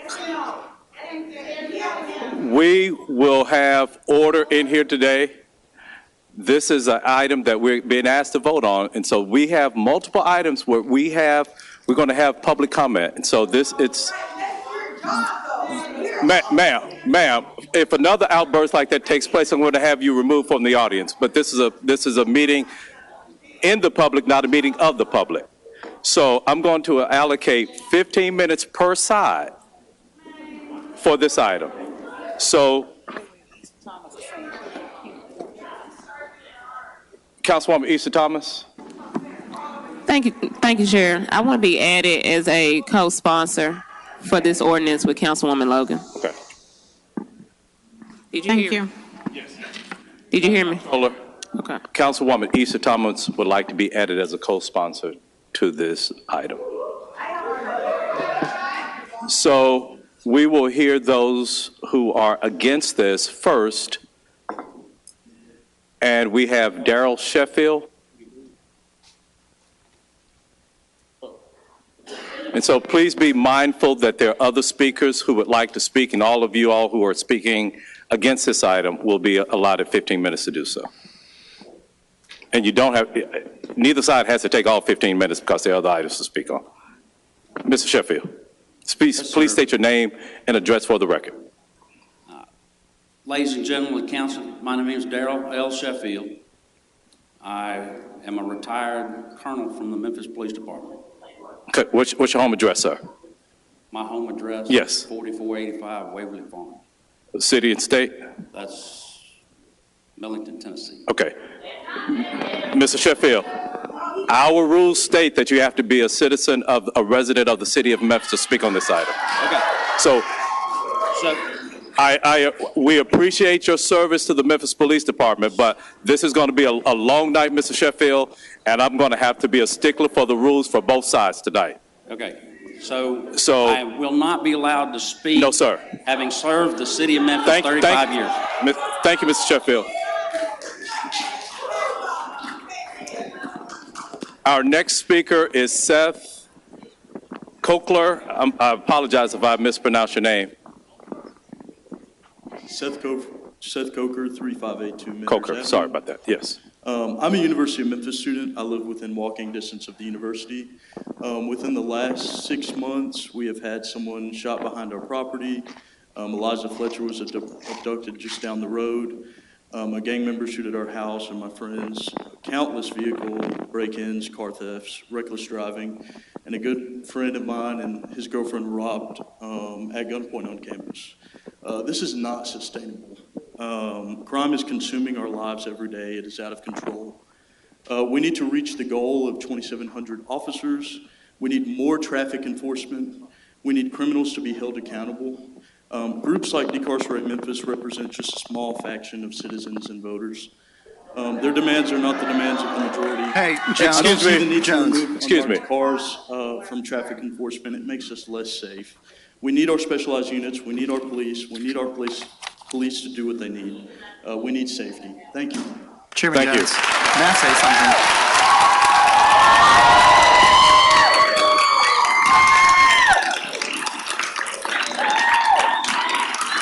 Well, there are a lot of claps. They didn't shout anybody down. That's what it's not on both sides. It's one side who's shouting people down. One side is shouting people down. No. Councilman Carlisle. Thank you, Mr. Chairman.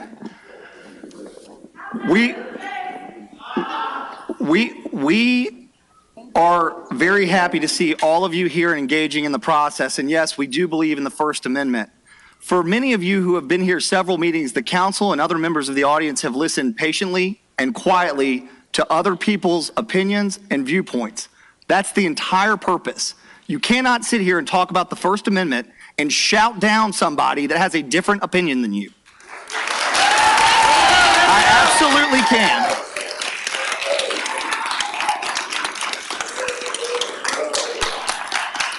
We can have a constitutional conversation afterwards. But you asked us to give you time to listen, and we're trying to give other people an opportunity to speak too. If they disagree with you, let them finish what they have to say. The sheer example of fascism is shouting down somebody that has a different viewpoint than you. Our next speaker is Missy Rayner.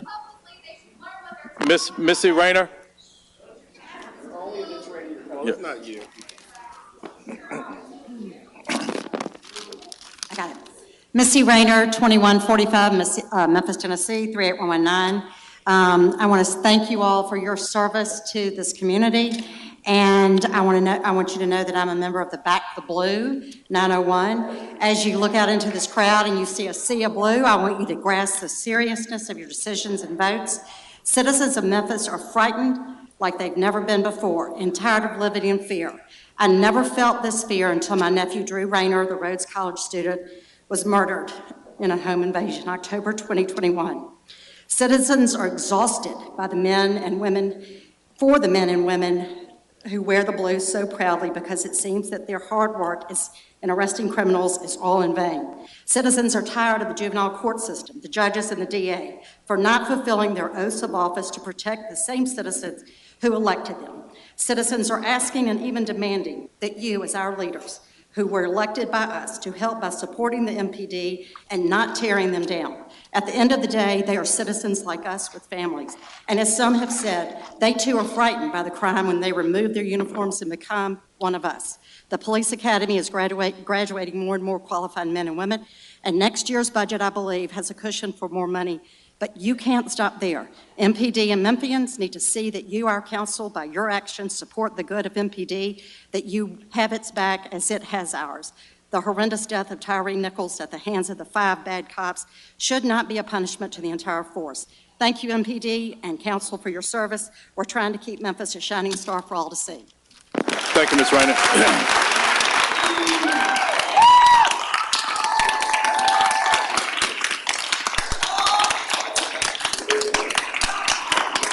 Our next speaker is Melissa Pope. Melissa Pope. Our next speaker is Melissa Pope.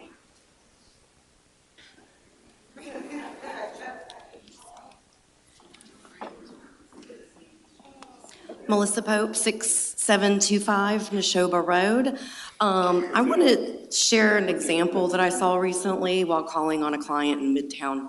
I was at the corner of Overton Park and Cleveland at an office that has a lot of glass facing that corner, and I see a car traveling at a high rate of speed. There's a police officer behind him, a marked car, turns his lights on to pull the gentleman over, or I assume a gentleman, whoever, the driver.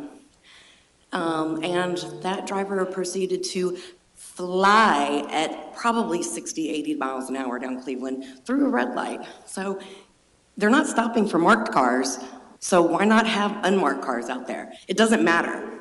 The rats are running riot, and we're tired of it. It's the Wild West. We need more cops, and we need more oversight so that we can actually start having consequences for actions in the city, because there's none. Thank you. Carolyn Burr. Carolyn Burr.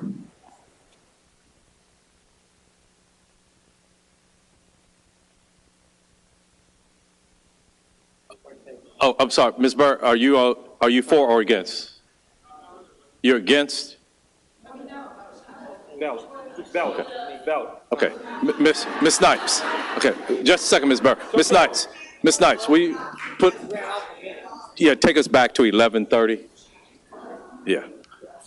Okay, Reverend Mark Matheny, are you for or against? For? Okay, so that concludes our commenters who are against this ordinance. So we'll start those who are in favor of the ordinance. And Reverend Mark Matheny.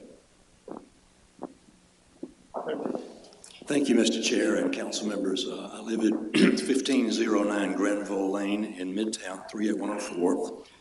And I'm a minister with 52 years service here in Memphis. And I'm president of United Methodist Neighbors Centers of Memphis Incorporated. Okay. And work with several other nonprofit groups. I've had the privilege of invocation here at the council 4 times over these 52 years. And stand in the legacy of the Memphis Ministers Association and heroes of our history like Henry Starks and Rabbi James Wax, who were so active on behalf of that organization of ministers in 1968 in bringing justice. I saw I'm not in charge of the prayer today, but I saw one the other day and I've heard it several times, and I brought a copy to give to the council by whatever channel is appropriate. It's called The Prayer, and it's become famous as a duet by Andrea Bocelli and Celine Dion. Some of you have probably heard it. You can reach it on YouTube and other sources. Beautiful prayer, and part of the words are about the city of good abode in my heart. God, lead us to a place, guide us with your grace to a place where we'll be safe. Amen. Amen. Listening to the voices of people over these last few weeks, especially since the death of Tyre Nichols. And I feel like that we're at a crucial moment in our history as Memphis. It's time for us to listen to one another, to spread love and respect, and to live for each other and to share love. And I believe very strongly we should pass sensible police reform, such as the reforms that are suggested by the group MICA and other good groups.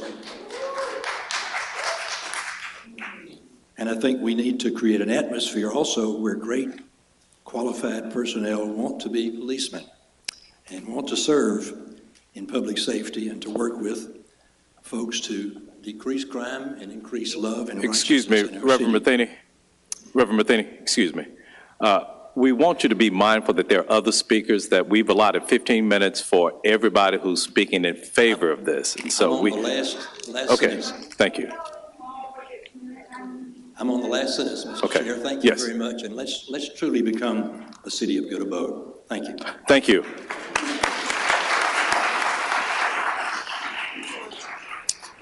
Ms. Carolyn Burr, followed by Amber Sherman.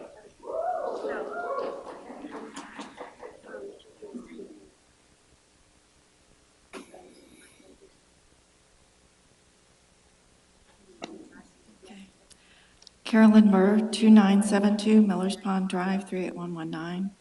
Today, I join the community calling for strong new ordinances such as items 18 and 21. Memphis cannot heal its police problems, let alone its crime problems, by adding a few new sentences to existing law and attaching Tyre Nichols' name. The officers responsible for the death of Tyre Nichols knew existing law well. That's why in the videos we hear them rehearsing the affidavit that will tell their version of events. Officer Martin says, "I just got him out of the car and said, 'Bro, you good?' And he swung, almost hit me." Another officer says he had his hand on Martin's gun. In the videos, we hear a chorus of officers say, he's high as a kite." Because Tyre Nichols died, we have now seen this body cam and skycop footage, and we know these officers' story was a lie. If Tyre Nichols had not died, his experience would likely be very much like one I learned about recently. An arrest affidavit from June 24th, written by Officer Mills, reveals similar problems in process. This June arrest, like the one 7 months later, involved a black man who, by all evidence, was not operating his car in a way that put others in danger. Scorpion 1 officers approached this man on the pretext that his window tint was too dark. As in the case of Tyre Nichols, Officer Martin pulled the man out of his car. The affidavit tells a version of the story that includes a swung elbow and chemical spray. The fire department, an ambulance, and the lieutenant were called. 7 Scorpion 1 officers were on scene, including Officer Knoll, who is familiar to many of us here today because of his involvement in the 2018 shooting of Martavius Banks. The driver was charged with multiple felonies and misdemeanors, but here's the kicker. On December 14th, prosecutors determined the case could not be prosecuted because, in fact, there was no case. No crimes were prevented in either the killing of Tyre Nichols or the assault on this man, but great harm was done. It's in your hands to bring real medicine to our community. Please pass items 18 and 21 today and item 17 in the future, and please continue to use your positions to help us heal our community. Thank you.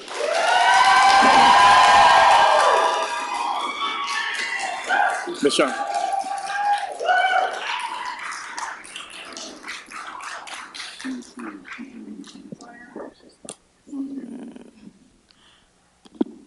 My name is Amber Sherman. I live at 6070 North Bell Grove Cove, Memphis, Tennessee, 38115. I'm here to speak in favor of passing item 18, and I'm extremely upset and disappointed that this body won't be voting on item 17 to end the use of pretextual traffic stops, the exact type of traffic stop used to murder Tyre. And as you all heard this morning in committee from Mr. Boda's presentation, to discriminate against Black community members. Emphasis on Black community members. Every time a Black person is pulled over or approached by police, we're in a complete and utter fear for our lives. How much more do we have to take? How much more trauma? How much more violence? How much more terrorism? Black men in the city of Memphis are 3.7 times more likely to be pulled over than a white person, white man. Black women in Memphis are 4.2 times more likely to be pulled over than a white woman in the city of Memphis. Your police chief, Sarah Lynn Davis, just got up here and said that they don't use unmarked cars and plainclothes officers, when we know the specialized units use unmarked cars and wore plainclothes when they pulled over Tyre. You literally have officers on camera in hoodies who said they were conducting a routine traffic stop. So how you can blatantly lie like that, I don't understand, but police do lie, often. Home invasions and gun violence have nothing to do with traffic enforcement. These things literally do not correlate. Using fear-mongering and scare tactics of violence from a home invasion is completely separate from a traffic stop. This morning during committee, we heard baseless pushback to the data transparency ordinance about costs, and I think it's very telling that when we talk about transparency, police officials complain about price. But when we talk about new equipment and more officers, price is irrelevant. You have a chance today to be on the right side of history, to be on the people's side. A city that's majority black and majority black folks who are dying in traffic stops.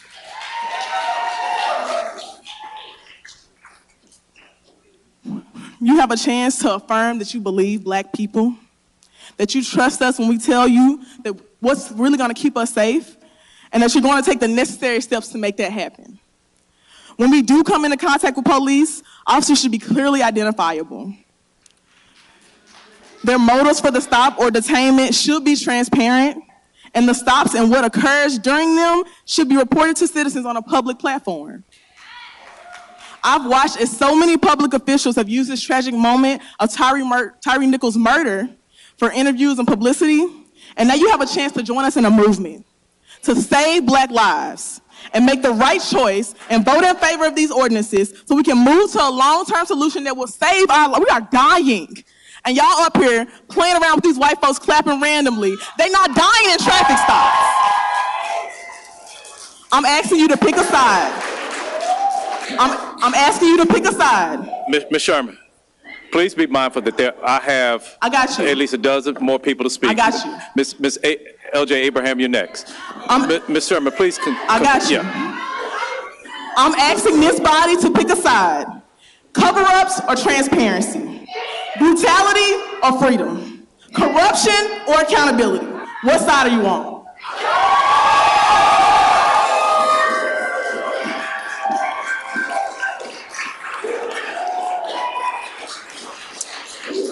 What?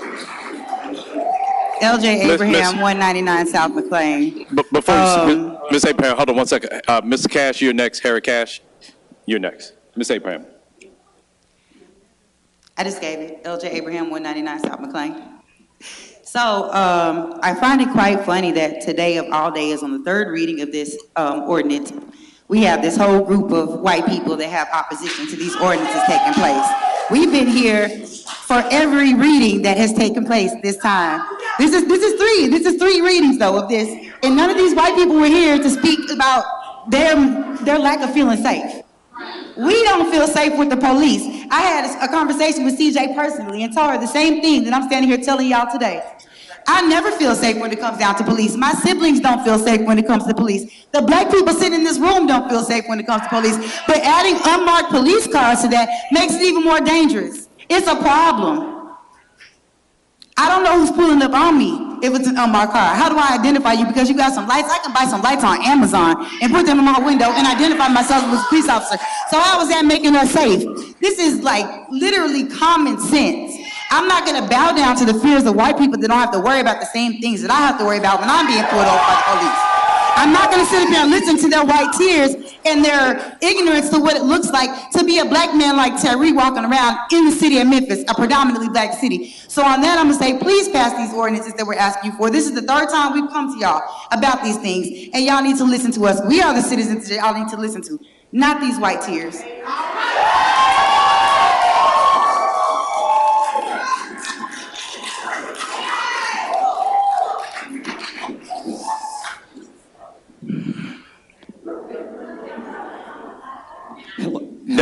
Name and address for the record, please, Ms. Cash.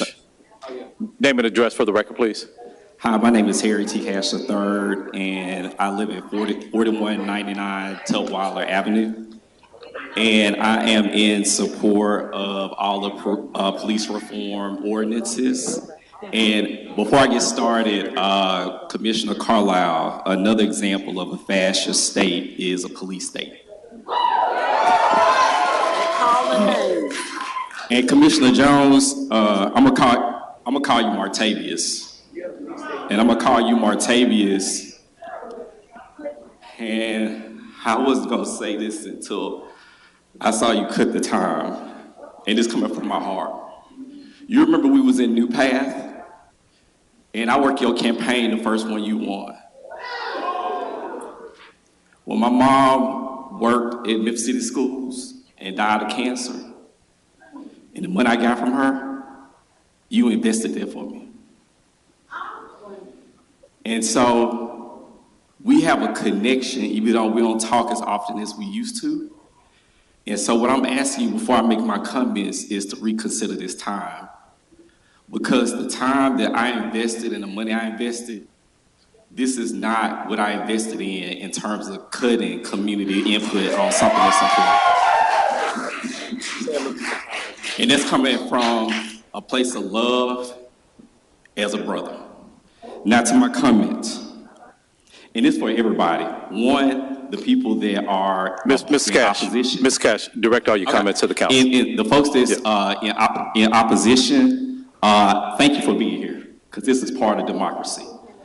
The people that's in favor and for it, a lot of folks like pay parking fees and all that to come down here, which is why people need to be heard.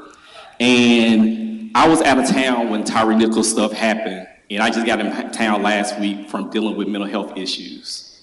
And it's a lot of trauma and stress in this city. And the violence is a reflection of it, which means it's complexities around it, and you can't police yourself out of it. And I think it's important to talk about receipts. Because in order for you to be making comments, because sometimes, like if you're against this, right, I want you to be in favor of when Memphis Tomorrow was marketing Memphis for low-wage jobs. I want you to be down here too when the State of Tennessee Economic Division was promoting the state of Tennessee in terms of low-wage jobs. And so this is really a lot about poverty. And so when I was out of town, a part of my receipts is I was the manager of youth services for the city of Memphis for 5 years, 2010 to 2015. I was a Connect mentor for Memphis City Schools for environmental boards from the 6th grade till they graduated, and I still talk to them to this day. I'm a foster parent through youth villages. I put in work with community organizations. I work for Mike. And so compassion, this is a quote from this book called Mindful Race, Transforming Racism from the Inside Out. It says, compassion is the natural response to this blindness. It arises whenever we see our human situation clearly. To see our struggles with, quote, kindly eyes. We need compassion, not anger, to help us be tender with our difficulties and not close off to them in fear. Because that's what it really is. This is how healing takes place. In 2016, and this is more of a historical lesson, in 2016, Tammy Sawyer started a petition against Bill Gibbons. And I want to call out Bill Gibbons too, because he's behind the scenes and we need to call out him more. Because he in particular pushed to hire former NYC Police Commissioner Raymond Kelly, who was the creator of a Stop and Frisk. And that illegally targeted Black and brown people in New York City. The Commercial Appeal did stories about it, and I emailed over 100 people, some of y'all on the council now, Strickland, the mayor over Shelby County now, county commissioners, and some of the candidates that's running for mayor. Nobody said a word.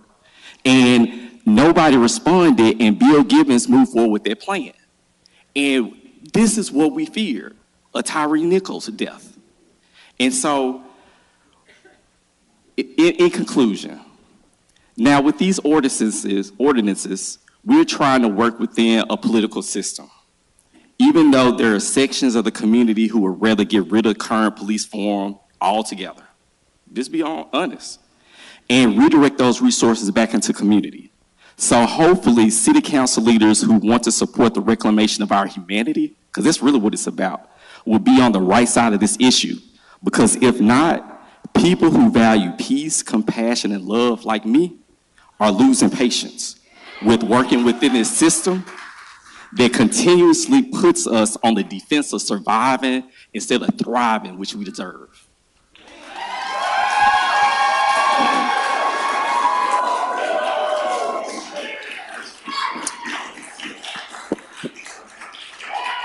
Councilwoman Logan, you're in the queue. I'm going to recognize council members that are in the queue now, followed by Councilman Warren, Carlisle, and East Thomas. Microphone. Okay. I'm sorry, I'll let them go and I'll go last. Well, let me recognize other council members. Yes. Councilman Warren. Thank you, Mr. Chair. You know, we have a city right now where we have people afraid, and people are afraid of crime, and people are afraid of the police. So what we have is a city that's scared. And what we need is a police department that can protect us from crime and not kill us indiscriminately.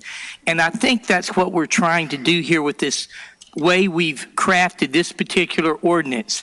Right now, we've listened to people who said, we don't want unmarked cars just out patrolling and pulling people randomly.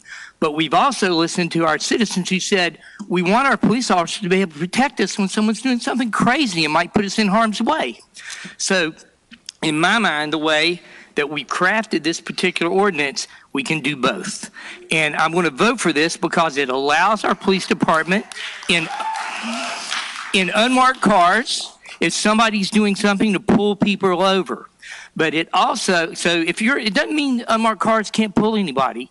If they see something wrong, someone speeding recklessly or doing something dangerous, they'll pull it. We're just saying our regular police cars will be the ones that do traffic stops, and our department just put 12 people on a traffic detail because we're listening to our citizens. It's crazy on those roads out there. You just have to drive it, and you got to look in your rearview mirror when you're doing 65 or 70 on the interstate. Someone may run you over from behind. Everyone knows that. We know our kids are killing each other. We need our police to do a good job and keep all of us safe. So this is not an either or. This is a both and voting for this now, I think, gives some protection to people who are worried about unmarked cars doing what they shouldn't do, but it also allows unmarked cars to protect us. So I'm going to vote for it for that reason. Thank you, Mr. Chair. Thank you, Councilman Warren. Councilwoman East Thomas. Thank you, Chair. Two things. One, on the subject of the ordinance, I do want to thank Councilwoman Logan just for singly bringing this before us, and I definitely support it wholeheartedly as we think of it as just one piece, and I think Councilman Warren just eloquently put trying to look at both sides of it. And there are definitely so many anecdotal experiences that a lot of us can recount of probable fear that comes when you may see a marked car come up behind you or beside you or be stopping your brother or cousin or whomever. So I think that this will be a step in the right direction. And I want to thank Councilwoman Logan for bringing that forth. And I also ask any other council members to join me as a co-sponsor with her on this ordinance that we're going to vote for, as I think it definitely can add to the safety of a lot of black and brown folks and others in the city.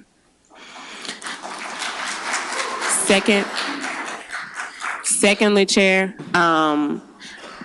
one thing that I will say transparently that I did not think about before one of the comments was made is that folks do pay their parking meters and such to come down here and speak. So I don't know how many cars we have for the next items on here, but just if we can, we probably gonna be down here all night anyway. If we can look at how much time consideration, just on the fact that folks do take a lot to get down here. And so just wanted to put that before consideration for you.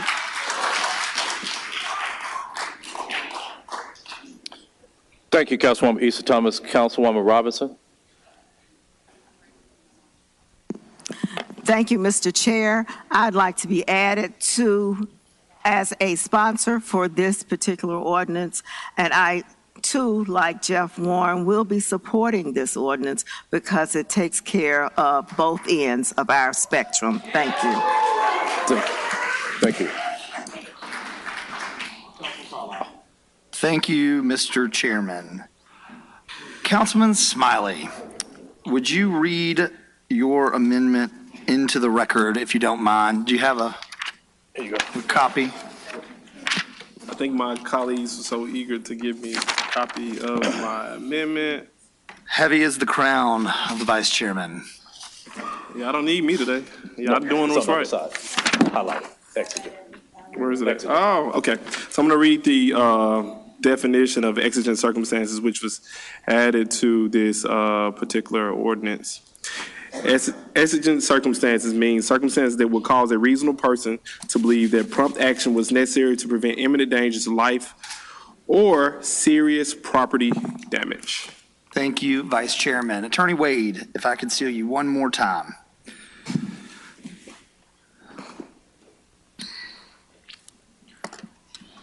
As you crafted this language in the comprehensive bill, do you feel like this gives our officers enough discretion in order to execute their mission while protecting people from unnecessary or racial bias and stops?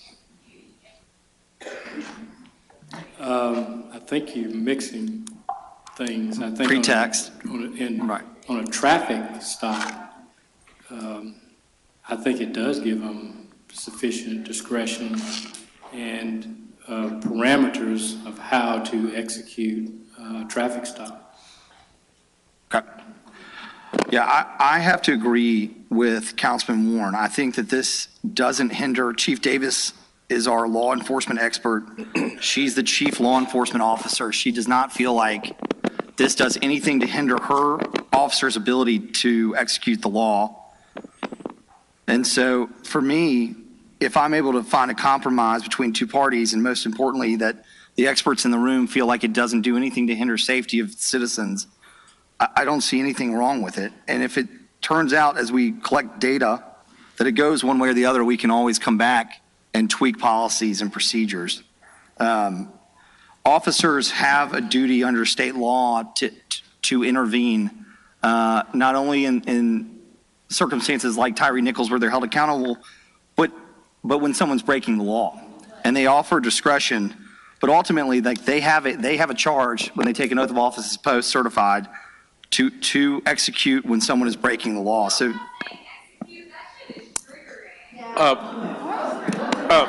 yikes. Mr. Young, will you please remove that individual from the chambers? Words have multiple definitions. I mean, it's been a long day. I'm just not in the mood. Yeah, let's just I'm go just not in on. the mood. We're gonna go on. So for me anyway, our officers.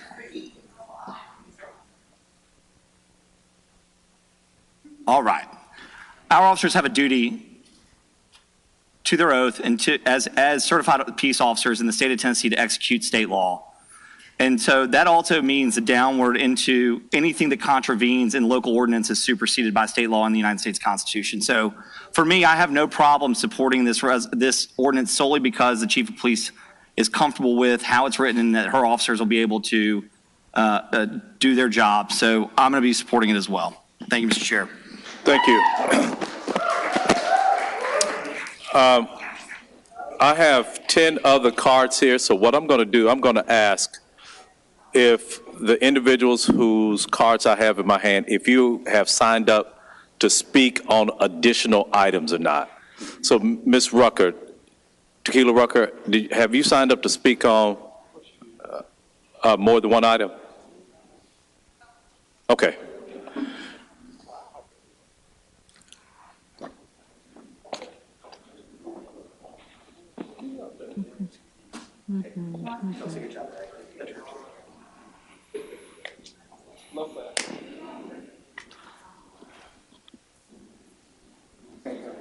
Madam Comptroller, will you please give her 2 minutes, please? Tequila Rucker, 1000 South Cooper, 38104. I serve as the community organizer for Memphis for All and also a partner for the Justice and Safety Alliance. I want to first thank those of you that took a meeting, a call, or responded to an email to hear concerns from the community. As elected officials, you work for the people. Today, I stand with the people and for the people that elected you into office, asking you to pass these ordinances, presented as they are and with the recommended amendments. We understand that you consult and rely on Alan Wade for guidance. However, the people did not elect Alan Wade. They elected and rely on you. We ask that you not insult your constituents by dismissing or watering down any of the ordinances. We are merely asking that measures be put in place that will prevent police officers from being put in situations or putting us in situations that could result in being beat, killed, or unethical arrests. This ask is reasonable, and it's appalling that we even have to ask for something that should be common sense. I didn't watch the video. However, the psychological impact is real. It doesn't stop me from tensing up when a police car pulls behind me or beside me. Whether there's a threat or not, I'm afraid. As a black woman, I begin to question myself. Am I doing everything right? Because I don't know what the outcome could be.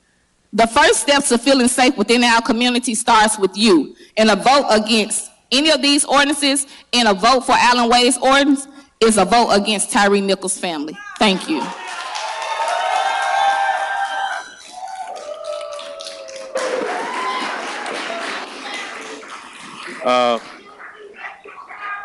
Ms. Winhole, have you signed up to speak on another item? Okay, so I'm going to hear you on the next item. Ms. Fairfield, have you signed up to speak on another item? Okay. Mr. Adams, have you signed up to speak on another item? Okay. So I'm going to hear you on the next item for those individuals who have multiple cards. Ms. Glass, have you signed? Will you be speaking on another item, Ms. Glass? Okay. Rasul, Seema Rasul, have you signed up to speak on another item? Okay. Ms. Hoffberg, take it that you've signed up to speak on another item?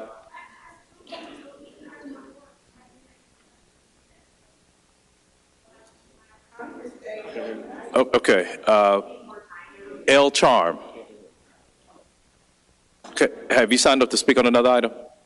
Okay, so please come forward. You have 2 minutes to speak on this item.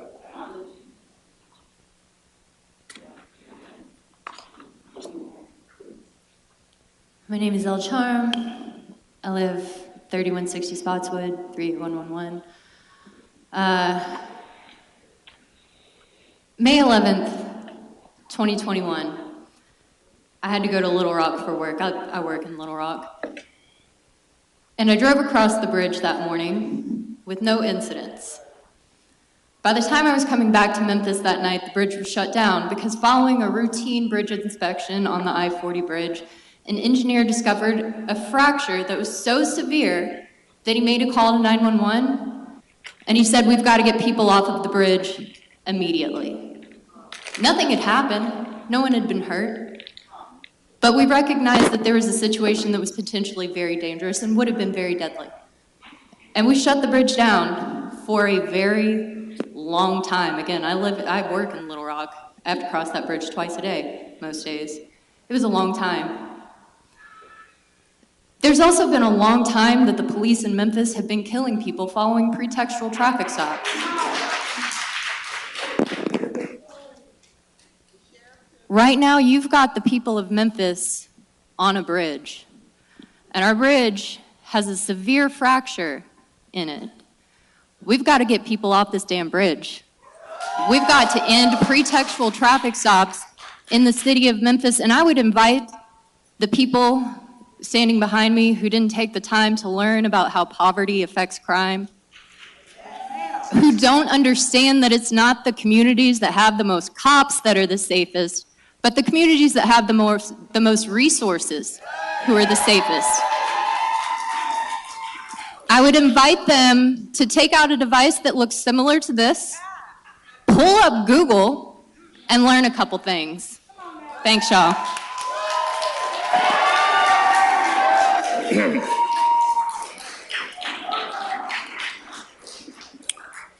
Mr. Adam Nelson, have you signed up to speak on another item? Okay, Mr. Nelson.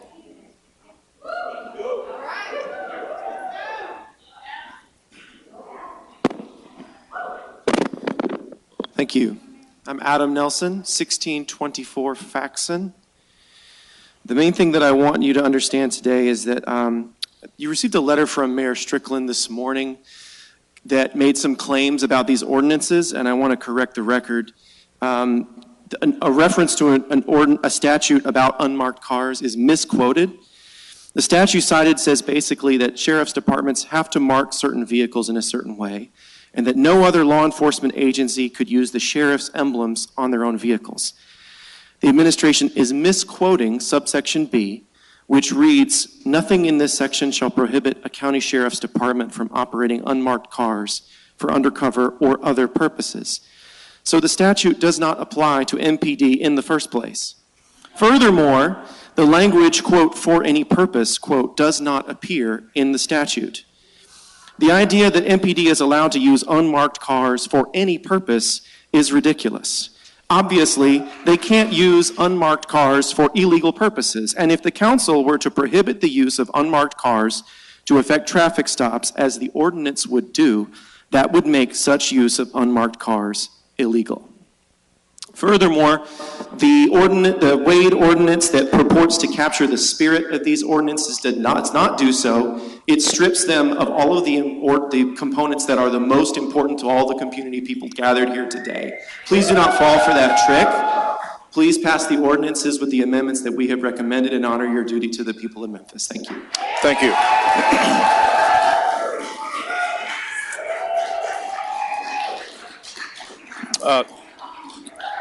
Trinity Williams, have you signed to speak on another item? Okay.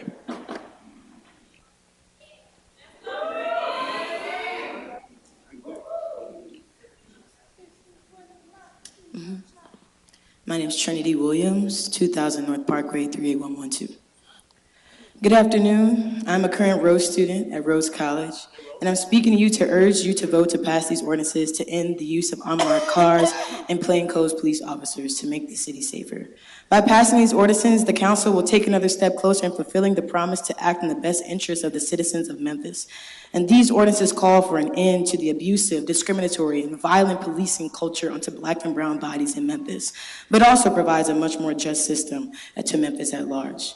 The use of unmarked cars and the use of plainclothes officers is an abuse of power which amplifies the distrust between citizens and law enforcement officers.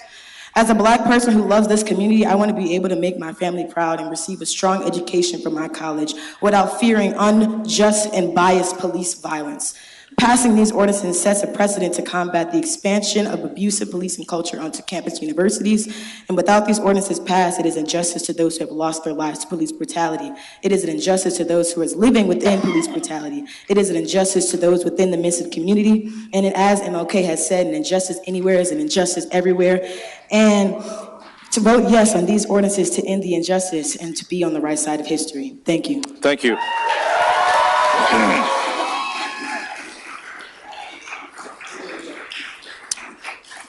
Joy Fairfield.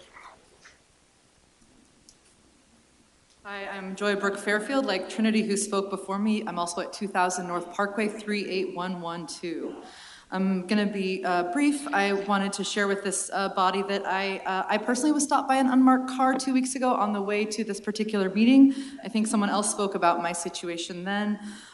It was for expired tabs, so I'm a little bit confused about what the police chief was saying, and that unmarked cars aren't making stops like this, because that happened to me on the way here.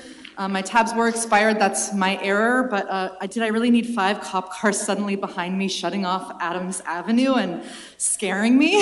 It was scary, it was unnecessary, and it was a waste of our city's money. They really could have sent me something in the mail.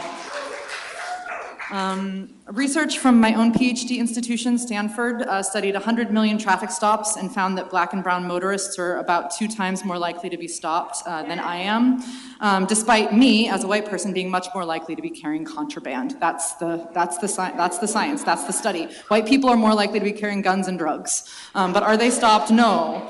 Because pretextual stops emerged from the drug war in the 1980s and all the sort of racist language that went along with the drug war.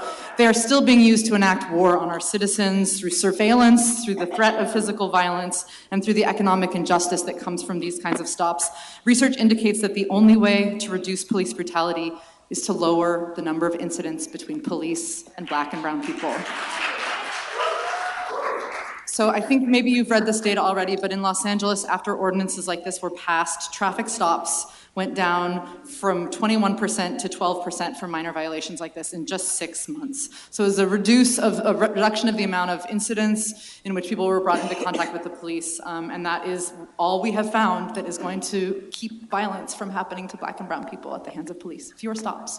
So please support this ordinance and all the other ones that will reduce the amount of stops that we have out in our city. We have other things to do with that money anyway. Thank you.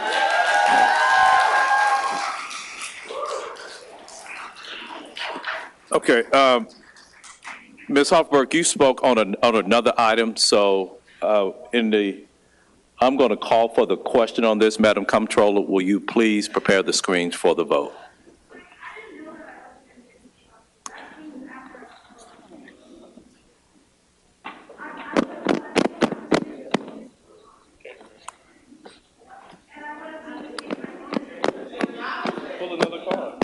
Ms. Hoffberg, you can pull another card, but we've heard you can pull another card for another item.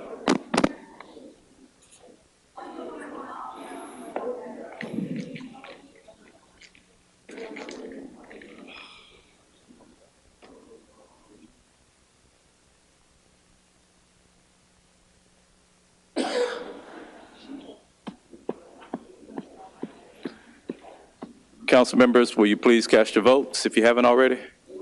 Yeah.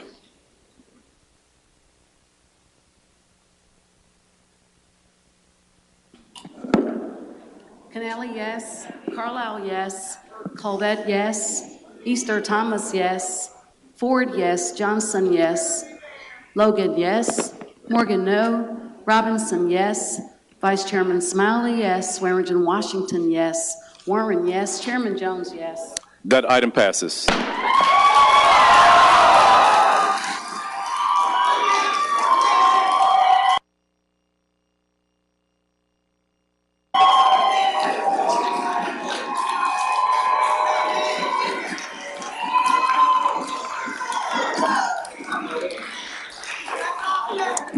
Madam. Yeah. What number is that? Madam Comptroller.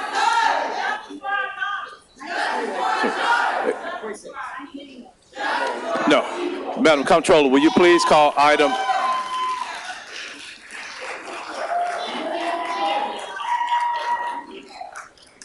Madam Comptroller, will you please call item 26?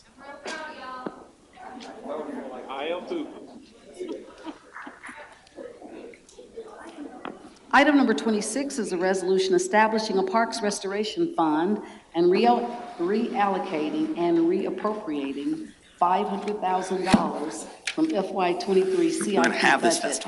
District 6, Super District 8. This resolution is sponsored by Council members Jones and Carlisle. It was last held on February 21st. Councilman Carlisle, you're recognized. Thank you, Councilman Jones. It is nice to have some levity here in what is maybe been the longest negotiation of my short career. I want to tip my hat to Jim Holt and Ron Coleman and his senior leadership team, Tyre Nichols and Carol Coletta, Tyre Daniels and the senior leadership team from the River Parks Partnership. I've been here since 7 this morning. Cut me some slack, please. We finally have an executed lease and are going to be hosting the Memphis in May Beale Street Music Festival and World Championship Barbecue Festival in Tom Lee Park this year. So, Mr. Chairman, before you and colleagues, before you is a amended version of the resolution establishing a park restoration fund and reallocating and reappropriating $500,000 from the fiscal year CIP. The noteworthy amendments are as follows. The sources will be allocated a one-time allocation of $500,000 from the $5.5 million fiscal year CIP funds that were appropriated for the renovation of Mud Island. The city will assign up to $350,000 of the fund to be the first dollars used to restore the park. In year 1, the damage deposit from the festival operator will be used in year 1 if damages exceed $350,000. Up to $150,000 of the fund will be used in year 1 if damages exceed a total of $500,000. In year 2, the city will assign up to $350,000 of the balance remaining after year 1 to be the first dollars used to restore the park. Thereafter, any remaining balance of the fund will be used in the event of the damages exceeding the $250,000 damage deposit from the festival operator. The fund money will be used to restore the park from any festival damage in 23 and 24 only and shall not exceed $500,000. And Jeff Warren moves it, and I'll second it as amended, Mr. Chairman. Okay, thank you. That item has been moved by Councilman Warren, seconded by Councilman Carlisle. Seeing no members in the queue to speak on this item, Madam Comptroller, will you please prepare the screens for the vote? Chairman, I have a companion resolution as well after this vote. Is this on my minutes? No. Canali, yes. Carlisle, yes. Colvett, yes. Easter Thomas, yes. Ford, yes. Johnson, yes. Logan, yes. Morgan, yes. Robinson, yes. Swearingen and Washington, yes. Warren, yes. Chairman Jones, yes. That item passes. Councilman Councilman Carlisle. That's fine. We look the same. I forgot one more important thing. The other big, huge, probably biggest thank you is to Shondell Ryan, who spent countless hours negotiating this deal and meeting. She was up early. She was in mediation till late in the hours, was up till midnight trying to get this deal across the finish line, and it would not have happened without her tireless effort. Shondell, thank you so much for all that you do for the city.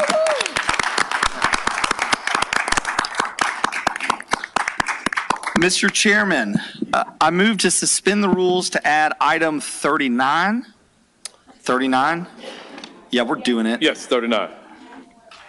In order to introduce a resolution to allocate and appropriate a $5,000 grant to the Memphis River Parks Partnerships to reimburse for expenses related to the festival ground monitors.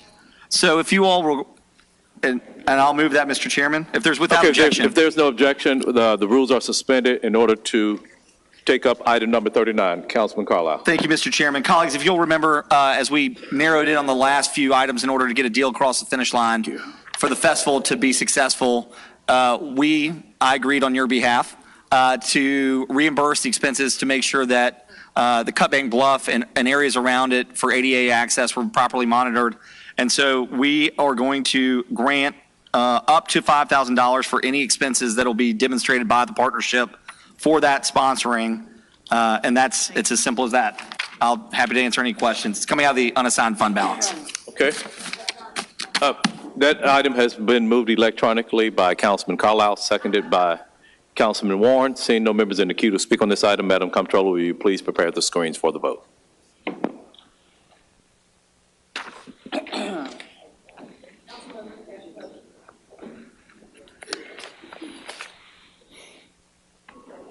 Canali, yes. Carlisle, yes. Colvett, yes. Easter Thomas, yes. Ford, yes. Johnson, yes. Logan, yes. Morgan, yes. Robinson, yes. Swearingen, Washington, yes. Warren, yes. Chairman Jones, yes. That item passes. Madam Comptroller, will you please call item 25? Item number 25 is a resolution to allocate and appropriate $20,000 for supplies and professional services related to Memphis Parks Teen Fest 2023. All council districts. This resolution is sponsored by Memphis Parks. Councilman Warren. Thank you, Mr. Chair. The committee met recommended approval, and I so move. Okay, that item has been moved by Councilman Warren, seconded by Councilman Colvett. Seeing no members in the queue to speak on this item, Madam Comptroller, will you please prepare this item for the vote?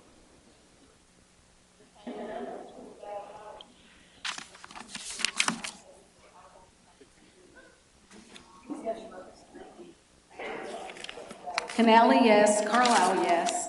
Colvett, yes. Easter Thomas, yes. Ford, yes. Johnson, yes. Logan, yes. Robinson, yes.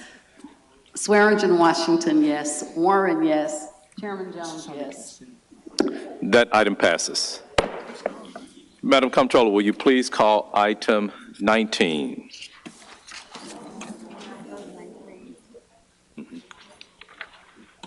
Thank you.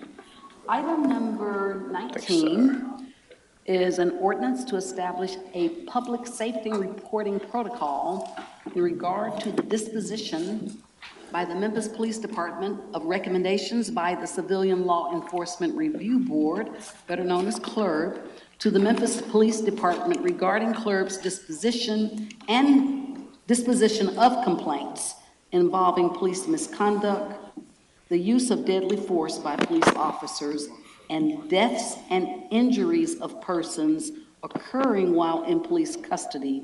Up for third and final reading, ordinance number 5851 is sponsored by Council Members Smiley, Canali, and Carlisle. Councilwoman Logan. Thank you, Chair. The committee met and recommended approval, and I so move. Okay, that item has been moved and seconded. It was moved by Councilwoman Logan, seconded by Councilwoman Swearengin Washington. I'm going to reverse the order here. And we have Council Members Warren, Vice Chair Smiley, Carlisle, and Johnson in that order. Thank you, fellow councilmen, councilwomen. We know in Nashville, there is a law that is getting ready to probably gut anything we try to do tonight. And I think it would be prudent for us to consider holding this or tabling this until we see what that law is. We need Nashville to provide funds for our city and for our police department and for other things that we need. And I don't think that going ahead and passing something that may possibly be overturned makes sense. If they don't pass that, I would like to be the first to bring this back for moving. I've served on CLERB, as have other people on this board, and it's an important function. And one of the things this does is provide subpoena power and things along that line. I would like to be able to do that, but not if Nashville is going to make it irrelevant. So it makes no sense to pass it and stick our thumb in their eye until we know what they're going to vote on. So I'd like to hear what my fellow council people think about that. Thank you. Thank you, Councilman Warren. Vice Chair Smiley. Thank you, Mr. Chair. I think we've been on this road of reform and pushing for justice for Tyre for quite some time. And I think if we bow down to our oppressors, the state, we're doing Tyre an injustice. But I will also say this. At one point in time, this body thought it prudent to decriminalize marijuana, and the state of Tennessee came in and said no. We thought that was in the best interest of the people of Memphis. At some point, this body thought it was prudent to remove Confederate statues. The state of Tennessee said that's not a good idea. At some point, this body thought it was a good idea to require law enforcement officers to live within the county, and the state of Tennessee says no. Every time the city of Memphis decides to speak up for itself, the state of Tennessee says no. I do not believe we should be worrying about what the state of Tennessee does, because most of those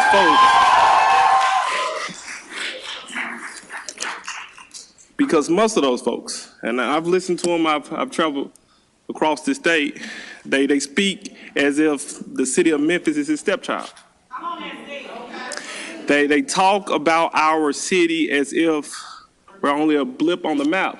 They say those folks in Memphis, and for most of them, a lot of times, they have never stepped foot in our great city. I can't be concerned with what they will do. What I can be concerned is what each and every one of us will do. The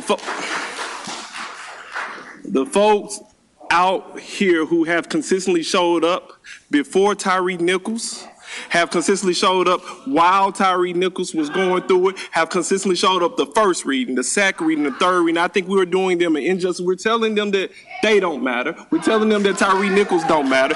We have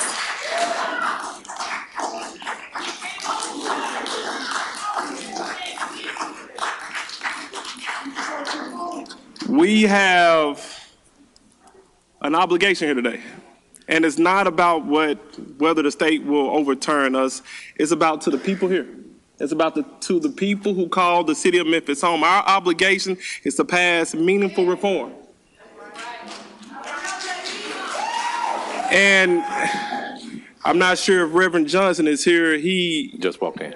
He left us. He just walked in. He charged us. He charged us last time he was here. He said, I know where they will stand. The question I have for this august council, the question that I have for this esteemed body is, where will each of you stand? So not just this ordinance. I hope we pass every single ordinance that's on the books, because they have put in work, we have put in work, and now let's not worry about what Bill Lee and the extreme state legislative body will do. Let's worry about our city and our responsibilities. That's all from me. And as you know, I'm voting yes. Thank you, Vice Chair Smiley. Councilman Carlisle. I mean, sounds good, but then there's just the pragmatic, actual blocking and tackling of passing law and what it means. And I'm a co-sponsor of this, but Dr. Warren is right. It would be one thing if we weren't in General Assembly, if we weren't aware that the bill is happening and placating to people with lofty language, when in reality, it's not going to help one iota, and we know that. I think that's the thing is, in order to be an august body, you have to be honest when you agree, disagree, and when you know for a fact that you're putting into law something that gives people either false hope or fear. And the reality is that HB 591 or SB 591 is moving through the General Assembly. We pay our lobbyists $110,000 a year to tell us whether it's going to pass or not. And we know that it is going to pass. And it's not directed at Memphis, it's actually directed at Nashville and the Metro Council. We're just a sidebar piece of it because of how they write private and general acts. I certainly respect any member of this body's right to vote and feel however they want, and the rhetoric they choose to use to the point, we're all entitled to the First Amendment. But in reality, this is a meaningless ordinance because the state in the very near future, days or weeks, is going to moot it. And so to pass it just to get claps is, I think, disingenuous and unfortunate. And I'm with Dr. Warren. If the state fails to move, then I'm happy to bring this off the table and move it. So, I mean, we can keep getting back in the queue and going back and forth, or we can just make our statements and vote. I see Councilwoman Johnson in the queue, so I'll yield the floor to her. But after that, I'm going to move to table this item. It's not about getting claps. It's about listening to the people. Point of order, Mr. Chairman, I would just add that every citizen here is entitled to their rights, not just because they showed up. Ms. Carlisle, we recognize Councilwoman Johnson. Thank you, Chair. My colleague just mentioned our lobbyists. I'm wondering, how did they actually lobby for us in this situation? You know, we paid that type of money. I'm just concerned, how did they actually lobby? Even though they may know they are lose, they should have lobbied, because I think this is the majority, at least it was at one time. Now, my opinion about it is, I have several friends who serve on that board, and they work hard. They're diligent. It's hard work. They have to sit there and listen to situations. It's not easy. They have to make difficult decisions. We have individuals serving on all these boards. We have to support these individuals. And if this board believes that an ordinance to give them more power is what they need, I'm going to support them, because I think that's exactly what it takes. So I understand we may lose on the state level, but you know, I've lost before in other situations. I can live with it. But I just think, out of respect for that board that has been trying for so long to get some teeth, let's help them. At least let them know we care about them. Thank you, Chair. Thank you. Vice Chair Smiley. If someone is going to kill CLERB, it should not be the Memphis City Council.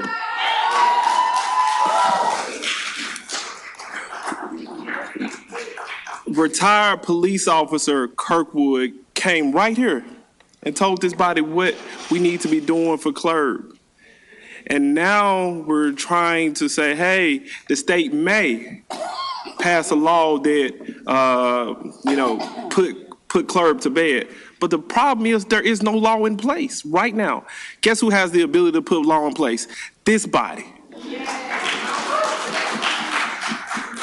And I've been talking for a very long time, and I don't want to go on. What I'm going to tell each individual here is vote your conscience. And if you vote your conscience today and it's contrary to what the people vote, guess what's going to happen come October 5th, 2024?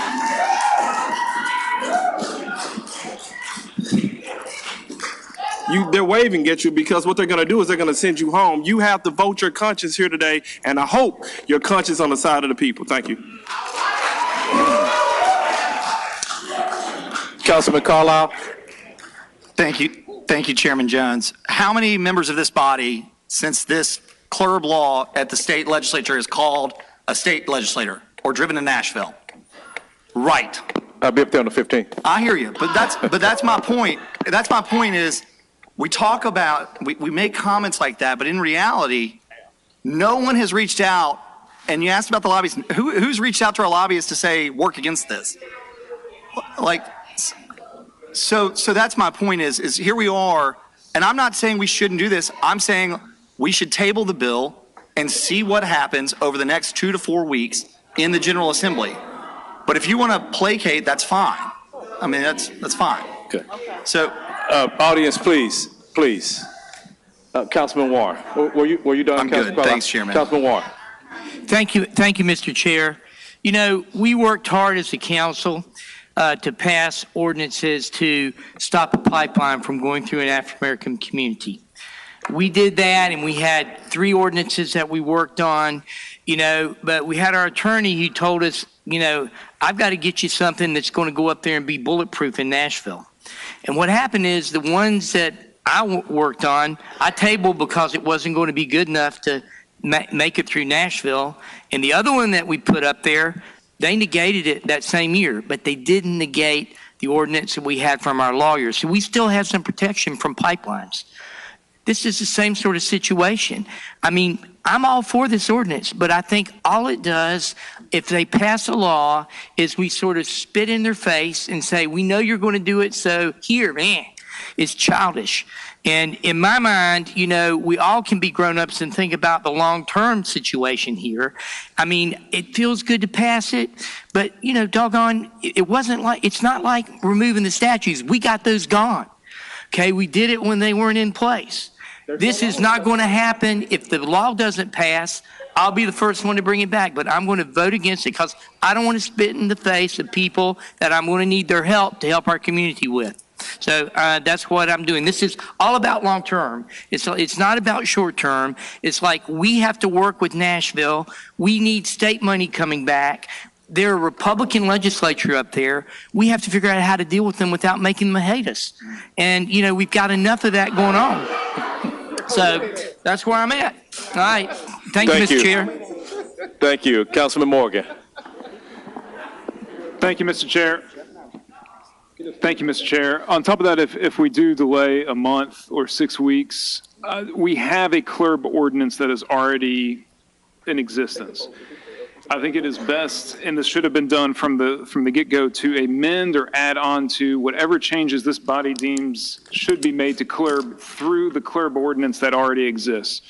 Red line out things that don't work, blue line in things that do work, and put it in one concise location so CLERB has its marching orders from its ordinance rather than introducing 2 or 3 other ordinances that impact their operations. I think that is a smoother way in order to legislate. There's an old gunslinger term that quick is fine, but accurate is final. I think this was a quick attempt in order to address things that the community was voicing, but we should have a more accurate attempt. And I think the unintended consequence, if we do delay today, is that this can come back and we can do it through the CLERB ordinance. Thank you, Mr. Chair.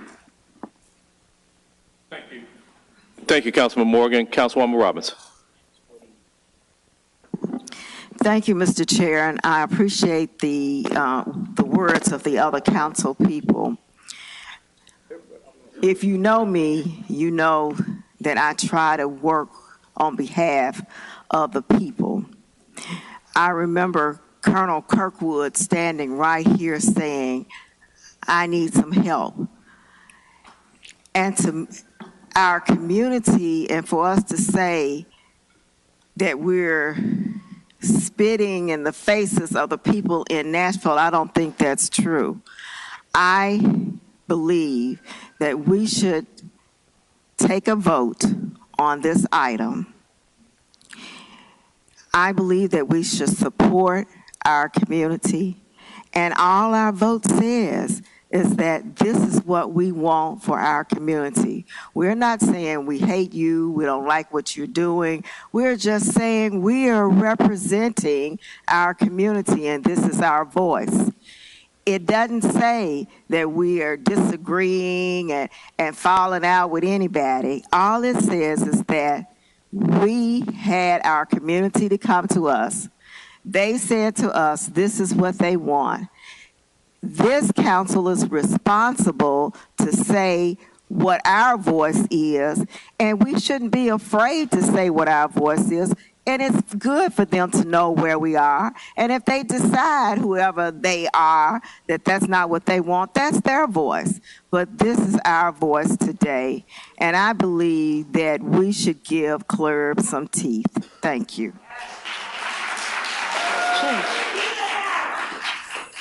Thank you, Councilwoman Robinson. Councilwoman Logan.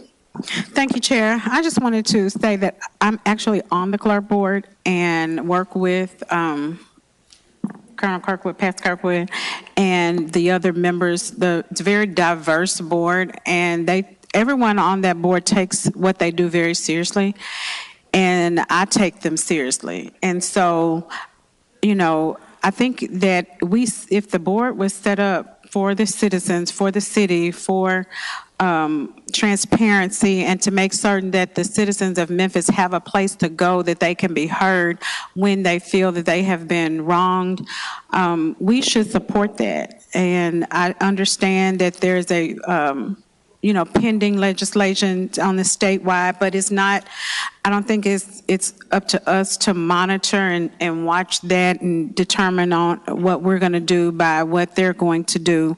If they do it, so be it, but we are here conducting business for this city. And so I ask my colleagues to really consider those people that give their time, that come out and study the cases, listen to the victims, and who are serving on behalf of all of us. And, just to give, if he came here and said, this is what we need, you all put us in place to be on the CLERB board, so please support that. And I just ask my colleagues to really consider the fact that we're here to do the business at the city and local level. I appreciate it. Thank you. You're back. Thank you. I have 4 comment cards. The first one is from Yolanda Cooper, who will be followed by Anthony Thompson.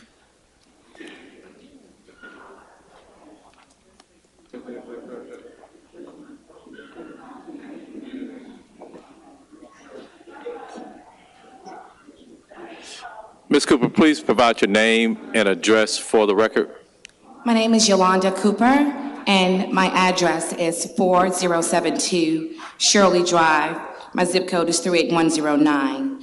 And thank you, Chairman, for allowing me to be up here to speak on this important. I've heard a lot of great comments about Colonel James Kirkwood, but I stand in opposition of him being the chairperson of this organization that represents the people. Dr. Warren, Ms. Logan all sit on the board, and I understand that. But the history that is behind Kirkwood needs to be investigated, looked into a little bit more. He's part of the problem and the corruption here in the Memphis Police Department. Judge U.W. Clemens, which is the first black federal judge of Alabama, in which I call him granddaddy, came in this city for civil right and a kidnapping of another police officer that was done right here in this city. What I would like for you to do is to pull his record, since he's a retired 30-year police officer here in this city. My grandfather came in this city a couple years ago to represent someone here. And Kirkwood and a couple more other officers, which he publicly said in an article in Commercial Appeal, yes, Memphis does have a few bad officers, a few bad cops here, and he's one of them. So the reason that you are lacking the staff and the support that you have, as I recall in the Bible, Jesus had 12 and one was a Judas. So as I recall that, as you have someone like him, a 30-year police officer who you would think that would serve the people and would be in support of the people, but the lack thereof speaks volumes while this cannot move forward until he is removed from the position that he sits in. Ms. Cooper, yes. Your time has expired. Okay. Thank you for your comments. Thank you. Mr. Anthony Thompson.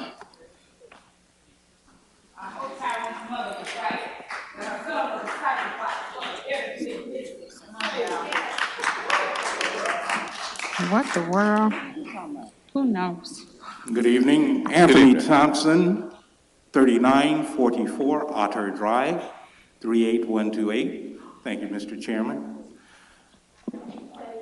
I just turned 69 years old Sunday. And I've been a legal driver for 53 years. And even today, the sight of a patrol car alongside me on the side of the road or behind me does not give me comfort. It's not a welcome sight for me. I have no warrants. My tags are up to date, and I find no comfort there. And the sad thing is that there are many good law enforcement officers. The sadder thing is that the tragic murder of Tyre Nichols is not the anomaly that it should be. You see, most of our contact with law enforcement is going to come in the form of a traffic stop. Okay? And anything, this wide array of ordinances that we're looking at this evening, anything that helps to foster the kind of confidence and trust that is necessary in this community for us to feel like citizens and not suspects constantly is very necessary. And yes, we need to pass ordinances that are right for us. This isn't going to make Nashville hate us. Nashville has hated us a long time. So we need to make decisions based on the best possible outcomes for our community. I simply, before I die, want to be viewed as a citizen and not a suspect. Thank you, Mr. Thompson. Ms. P. Moses, followed by Ms. Rasul.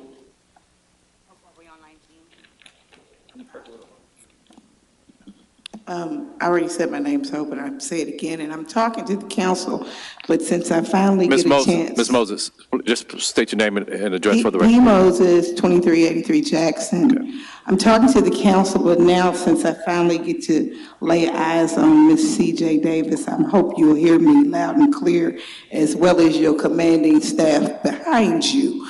Now, the CLERB is a good thing if it has good leadership, but on October of last year, I went through all the way up into October of last year, a 2-year process of dealing with them.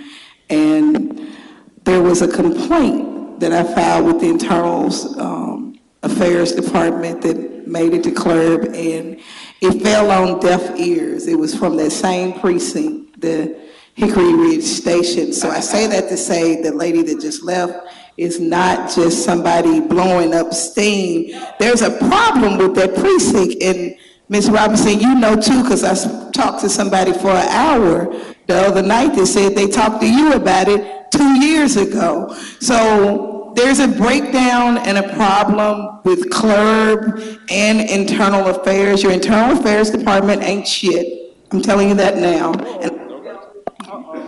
Ms. Moses. Miss Moses. Mr. Young, please remove her.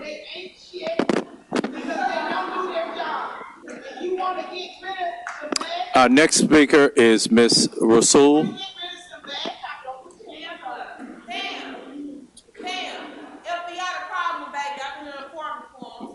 Miss Rasul, you're next. Miss Moses. Miss Moses.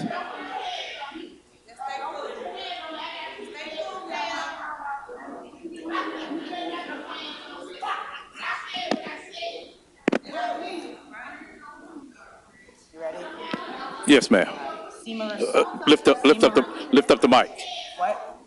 Lift up the mic. There's. Sorry. Sorry. All right.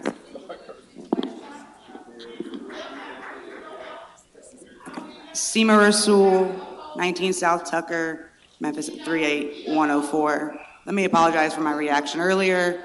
I'm gonna, on ordinance 21, I'll explain what happened to me yesterday and as to why I'm feeling and expressing my emotions the way that I am. It has to do with police and beating up somebody. But I wasn't really gonna speak on this one, but I will, because I don't think CLERB right now, with the fact that it doesn't have any subpoena power, really can't do anything. And on top of that, some of the people that are on CLERB have, they're pretty tied closely, or what I call police apologists, or they have connections with law enforcement. That being said, they're absolutely, the amount of complaints that MPD gets on cases like, excessive force, police brutality, whatever it is insane. Insane. And it needs to be reported, and it needs to not only be reported, but collected, and all that needs to be done by a completely separate, not internal affairs, not CLERB, it needs to be done by a completely separate department group of people who have no connection with the police and gain no benefit from the police, right? And TJ Davis, I want you to stick around until we get to ordinance 21, because I have something very specific that I need you to hear me about what you said about the officers were not trained to act the way they did. Man, we were trained in Israel, but it's a racist apartheid regime that uses anti-terrorist tactics on people, Palestinians. So you've trained, and not only you, Rawlings, Goodwin, many directors were trained in Israel. But I'll get into that later on my next one. But I want you to please hear me out, CJ Davis. Ms. Rasul. I'm done. Thank you. Thank you. Okay. Councilwoman Johnson, you're recognized. Miss Cooper, you spoken. Thank you, Ms. Chair. Johnson. In spite of what may happen, I would like to be a co-sponsor for this particular ordinance, please. Okay. Councilwoman Logan is not here. Councilwoman Logan? Okay. Seeing no other members in the queue to speak on this item. Oh, Ms. Snipes, would you please add Councilwoman Johnson as a co-sponsor of item number 19? Seeing no other members in the queue to speak on this item, would you please prepare the screen for the vote?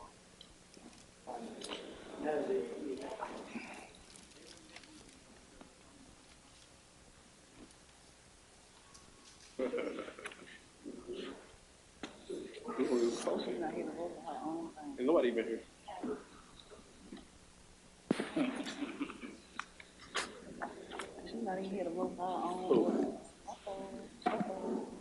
Canali abstained. Was this an order? Covet, no. Easter Thomas, yes. Johnson, yes. Morgan, no. Robinson, yes. Smiley, yes. Swearingen Washington, yes. Warren, no. Chairman Jones, yes.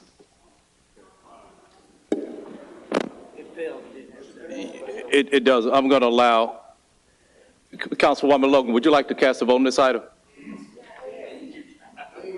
Show Councilwoman Logan as voting yes for item number 18. Councilman Smiley? Oh, for sure, yeah. Yes. Yeah. So that was item number 19. And would you please provide the vote tally on that, please? Seven. Logan was 7.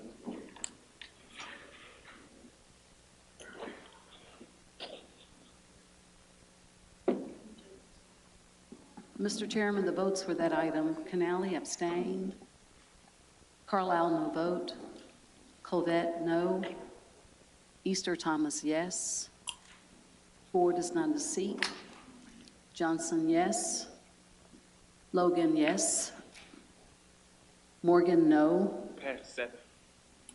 Pardon me?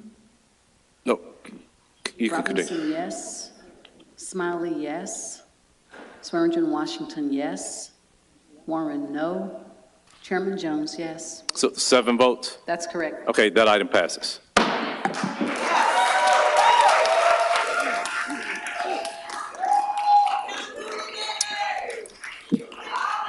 Madam Comptroller, will you please call item 25? Thank you, 25, yes, ma'am. No, we're skipping over item number 25, please. Oh, where? Oh, we already, okay. Item number 27, I'm sorry. Thank you. Say 25 or 27. Item number 27 is a resolution to transfer and appropriate contract construction funds in the amount of $978,452.50 from FY23 ADA curb ramp cover line, project number PW2330, to curb ramp group 66, project number PW23301, to construct 450 curb ramps citywide, all council districts. This resolution is sponsored by the Public Works Division. Vice Chair Smiley. Thank you, Mr. Chair. I see Director Connect is eagerly waiting. The committee made recommended approval, and I so move. Okay, has been moved by Vice Chair Smiley, seconded by Councilwoman Swearingen Washington. Seeing no members in the queue to speak on this item, Madam Comptroller, will you please prepare the screens for the vote?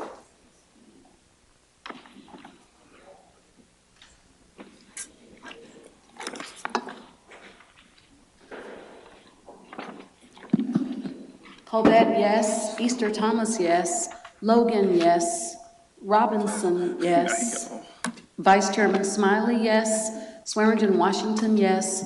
Warren, yes. Chairman Jones, yes.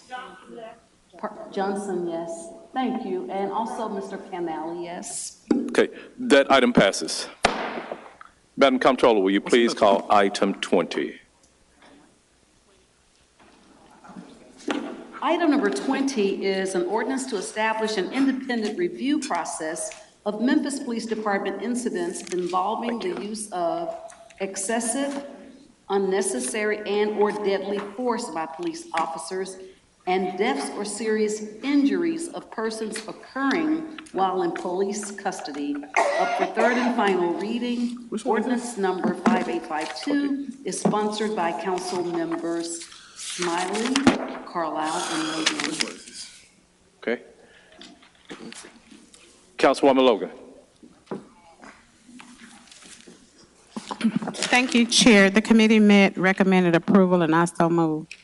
That item has been moved by Councilwoman Logan, seconded by Councilwoman Swearingen Washington. We don't have any council members to speak on this item, but I have 3 comment cards. The first one is from Vera Holmes. Oh, Ms. Holmes. Followed by Ms. Rasul, followed by Ms. Hoffberg.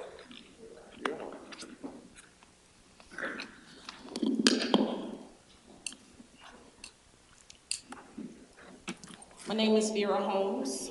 I live at 151 East Gage. I'm here because it is so important at this point that we get this right. Since I came back to Memphis to help my mother, in 2017, I have been targeted by the police department. As of December of 2020, I have a police report here, briefly, which I just found out about this in December. The police officer is dealing with my sister and my mother.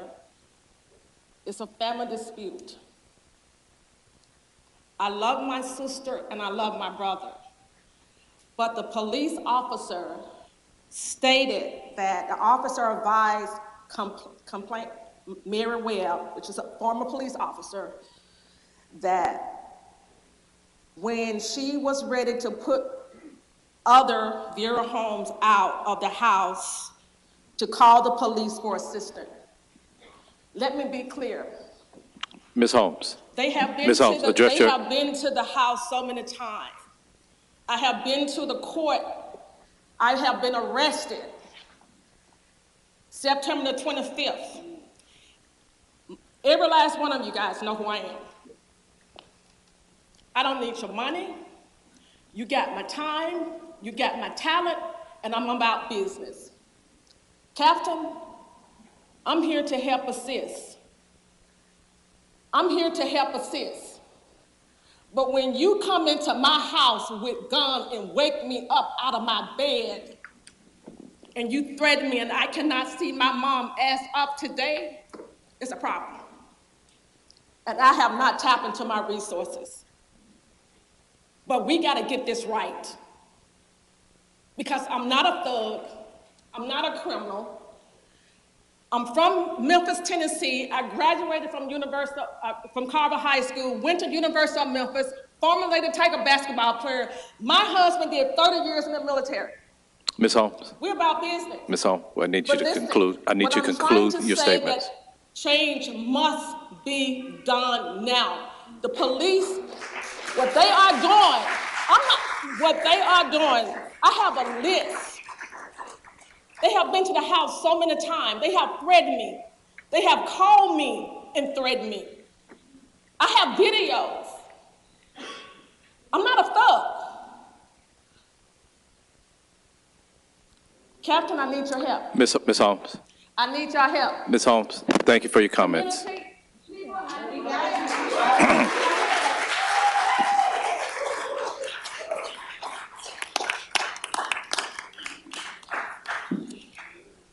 All right, I'm gonna try, Seema Rasul, 19 South Tucker. I'm gonna try to go as fast as I can.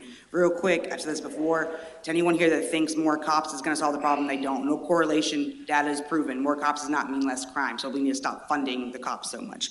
Number two, what happened to me yesterday, I'm gonna be real quick. Didn't mean to go to Walmart, wasn't gonna go. I happened to go to Walmart real quick, went down an aisle where no one normally is. This dude walks down the aisle, whatever. Another guy, about 2 seconds later, pulls up behind him and says, "Hey, do you remember me?" The other guy says, "No, I don't know you." And this guy says, "I'm the guy and you and your cop goon friends jumped and beat up while I was in 201. I understand that's Shelby County Department, and I know y'all don't deal with that. But I want to explain, this is not just a separate or a specific situation or whatever. This is a situation with how we do policing in this country. They are trained in excessive force. They are trained in anti-terrorist tactics, meaning every single one of us here, they think you're terrorists. When they go to Israel, she's not the only one that went to Israel. Rawlings, Goodwin, Godwin, whatever, that's how we got real-time crime centers, how we got Blue Crush. He got that idea from Israel. Israel has been documented with several human rights violations. It's an apartheid country. They have separate roads for Palestinians, separate hospitals for Palestinians, separate schools for Palestinians, and we live under military occupation. So why are we sending our cops to be trained to treat us the way they treat Palestinians? Under military apartheid, racist, colonial occupation. That means these cops view us as terrorists. We need to take that funding that we spend to do that. They shouldn't even be in Israel learning military tactics at the IDF. That's a military. These ain't military people, they're cops. Period. Real quick.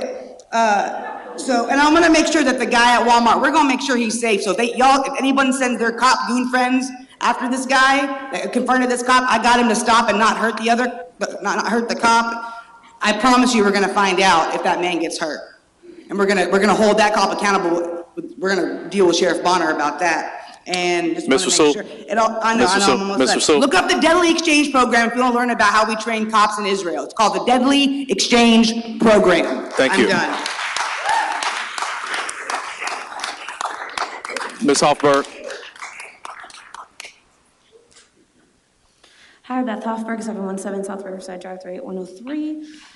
Thank you for passing the ordinances you've passed so far, including the unmarked cars ordinance. What I'm still missing is where we're making sure we only do things with plainclothes officers in traffic stops. Or sorry, no plainclothes officers in traffic stops. There are many people here that were trying to back the blue, and we actually just want the police to wear blue.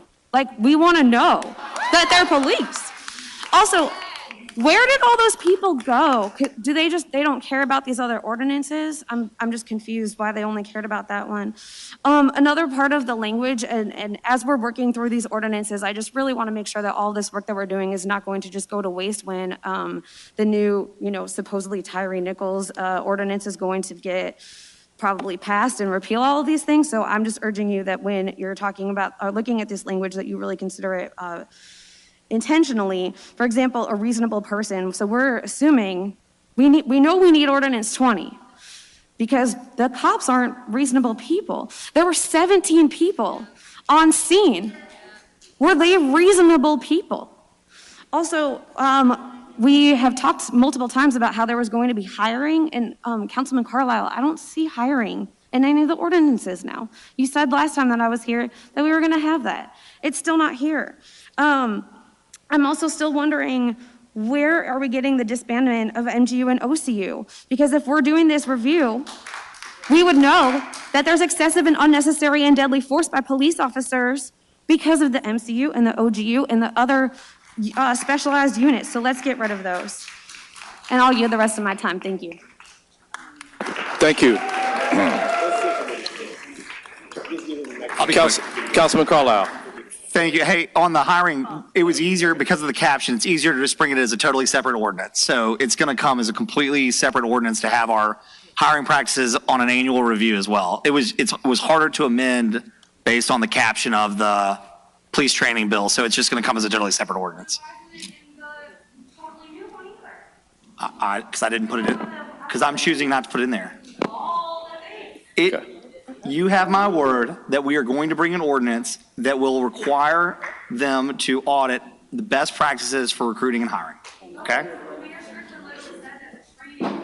Ms. Hoffberg. Ms. Hoffberg. We can talk more about it. Yes. It's all right. It's fine. I got it. Thank you. Seeing no other council members in the queue to speak on this item, Madam Comptroller, will you please prepare the screen for the vote?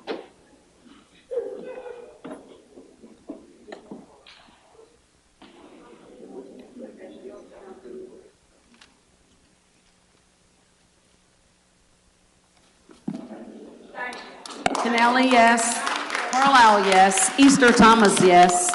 Johnson, yes. Logan, yes. Robinson, yes. Vice Chairman Smiley, yes. Swearingen Washington, yes. Warren, yes. Chairman Jones, yes. That item passes. Madam Comptroller, will you please call item 21? Item number 21 is an ordinance to amend the City of Memphis Code of Ordinances related to public safety for the City of Memphis law enforcement to collect and regularly report data regarding traffic stops, arrests, use of force, and complaints. Up for third and final reading, ordinance number 5853 is sponsored by the Memphis City Council. Councilwoman Logan. Thank you, Chair. Councilwoman Logan. The committee met, recommended approval, and I so move. Okay. That item has been moved by Councilwoman Logan, seconded by Councilwoman Johnson. Colleagues, we have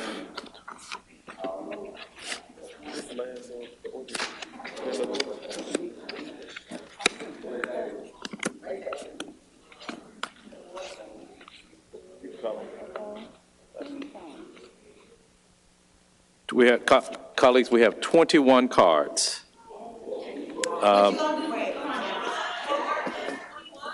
Please, this means so much to us. We've been here since 2015 dealing with Darius Stewart. Please hear what we have to say. Help us process and get our emotions out. We need to get it out. Bear with me 1 second, please. It's very traumatizing, constantly dealing with this, seeing this happen over and over. So I take it there. Well, if you signed up for item number 21 and you are in opposition, is there anybody who signed up in opposition? They all left and y'all graduated. Okay. All the mics up. They didn't like y'all. Okay, so with 20 cards, I'm going to give everybody 1 minute. Because we have other items to speak on, and if you look at the way that the vote has gone tonight, so Hold on, these are recorded. What we're saying, other people can go back and watch and maybe learn something from what we have to say. So it's important that we get our kids to speak knowledge to get it out, but to also spread that, awareness and education to other people. 20 minutes. Look, I appreciate that, but we have other items to hear upon. You probably have cards to speak on that item as well. So for the 21 cards, I could set, 15 minutes for everybody and you squeeze it in there, but I'm allowing all 20 cards that I have here to speak for 1 minute. Because we have other items. First card, LJ. No. LJ Abraham, 199 South McLean. For me, the reason this is important is because when Tyre was beat to death and murdered, the police made a report and they lied about it. And there was no accountability until the video and everything else started to come out. And we're still waiting on all of that to come out. So again, we need something to hold the police officers accountable. And again, I've sat in a room and talked to CJ Davis about this exact thing and got a roundabout answer in response to it. So I think it's important for us to be put in a position to where we can come and speak to it, because we know the police lie, they're liars. They beat people to death, they shoot them, they lie about the circumstances in which they're killed, and we never find out until something like this happens, which is a tragedy. Tyre was the 4th person to get murdered by police since November of 2022. I reiterate that every time I come and stand in front of y'all. We know what happened to Tyre, we don't know what happened in those other 3 instances, and I think it's important for us to be able to know in real time what the police are doing when they pull people over and murder them. Thank you.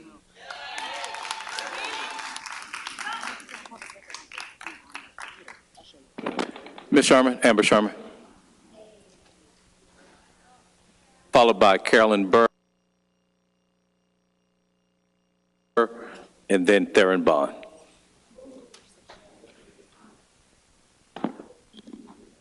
My name is Amber Sherman, 6070 North Bell Grove Cove, Memphis, Tennessee.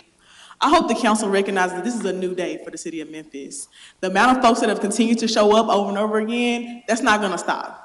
And I hope that y'all recognize that we don't appreciate you censoring our right to public speech and being able to speak at these meetings. All of a sudden, now y'all ain't got time to sit through us talking. Y'all got too many items on the agenda. People dying and y'all making excuses. I don't like that. This is really important that we do have this in place and have some accountability, because as we've seen today, Sarah got up here and lied earlier when she said that they don't use unmarked cars and plainclothes officers for traffic enforcement, when the exact task force we've asked y'all to disband have been using unmarked cars and wearing plain clothes. On video is they beat Tyre Nichols in black hoodies, as they were on video telling them, I hope they stomp his A, in a hoodie with no markings on them. So let's make sure that we're also holding the police department, especially our chief, accountable when she gets up here and lies to the entire government about it.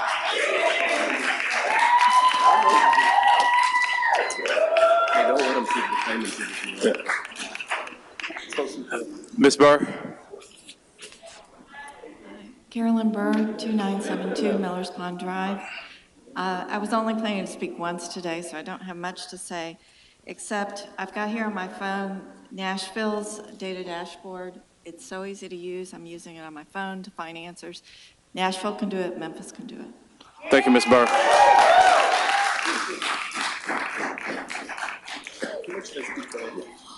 Ooh, respectfully, before I get started, I'd really like my 2 minutes. This is the only card I have pulled. I have not pulled from a previous item. I have not pulled from this item, but I'm gonna get started. My name is Theron C. Bond, 57 North Somerville, Memphis 38104.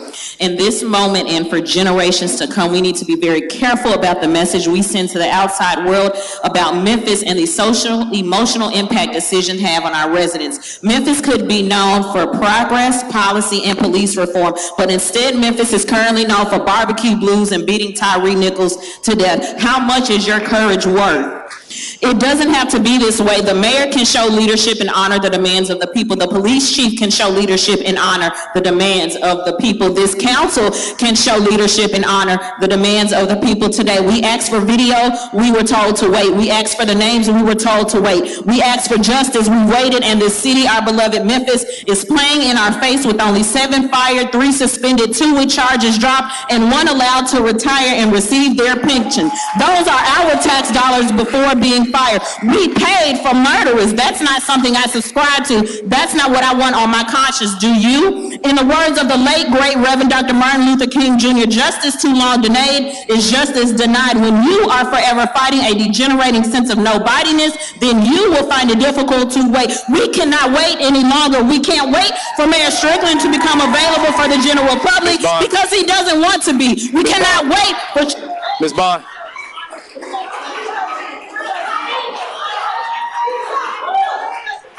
Ms. Bond, Ms. Bond, Ms. Bond, if you want to continue speaking. Ms. Bond. Ms. Bond.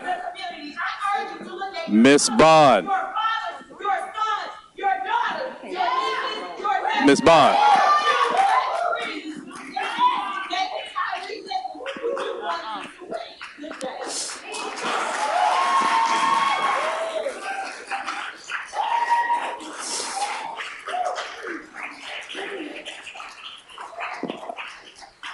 I reiterate, 1 minute. If you want to speak on another item, please pull another card. Ms. Winhole.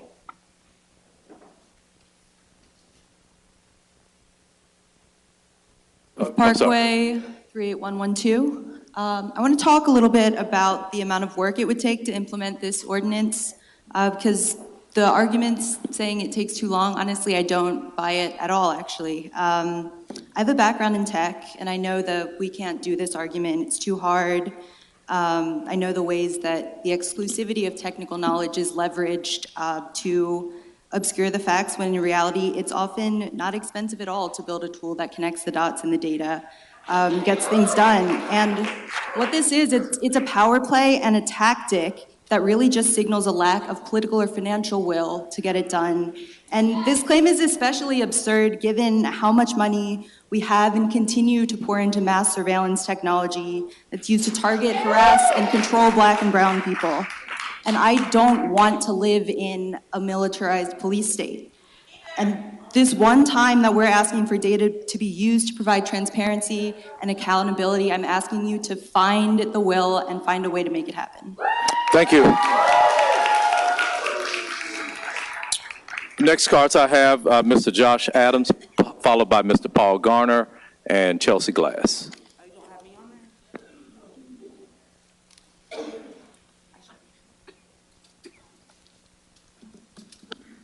Good afternoon, Josh Adams, 1000 South Cooper Street, 38104. What I want to do is first, before I make my comments, just sort of remind the council that for people who are wondering or worried about state preemption, there is a case, Defenders of Affirmative Action versus Regents of the University of Michigan, which hinders on Hunter doctrine, or the case of Hunter versus Erickson. In their jurisprudence, what was created was a situation that said that the doctrine provides that if a state action allocates governing power concerning racial issue to place a unique procedural burden on minority interests, then that action embodies and implicitly racial classification, receives heightened judicial scrutiny, and must meet a heavy burden, which means that if you move the procedural burden up, then that means that you are essentially violating the 14th Amendment. So you do have the power, you do have protections, you can make decisions on the local level and be protected by the Supreme Court. Other issues that come up for the Supreme Court is that the Supreme Court has given police departments the discretion to lie, the discretion about who to stop, the discretion about whether or not an officer needs to know the law. And under that discretion and thinking about exigent circumstances, whenever there is a situation where your police chief says that we have crime nestled in certain areas, so that's why there's a disparity in police traffic stops, then you have given the police officers the exigent circumstances to treat anybody that's black as a threat, and therefore you end up with situations such as Darshawn Holiday being shot at a gas station when he was boxed in by unmarked cars, Miss Norris, and you have Tyre Nichols. Ms. Adams, I need you to Make better decisions. conclude your comments. Thank you, sir. Mr. Garner?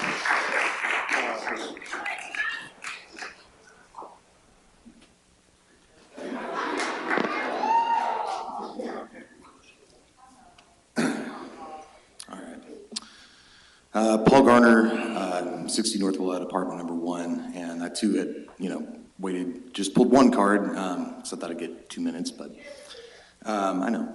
And I didn't come here this week to cuss y'all, I did last week, but I gotta let y'all know that was coming out of a place of real intense pain as we've gone through this yet again in the city, and I'm glad to see the ordinances y'all passed today, but I'm extremely disappointed to see item number 17 removed from the agenda, which really would give this ordinance the guts it needs to be successful.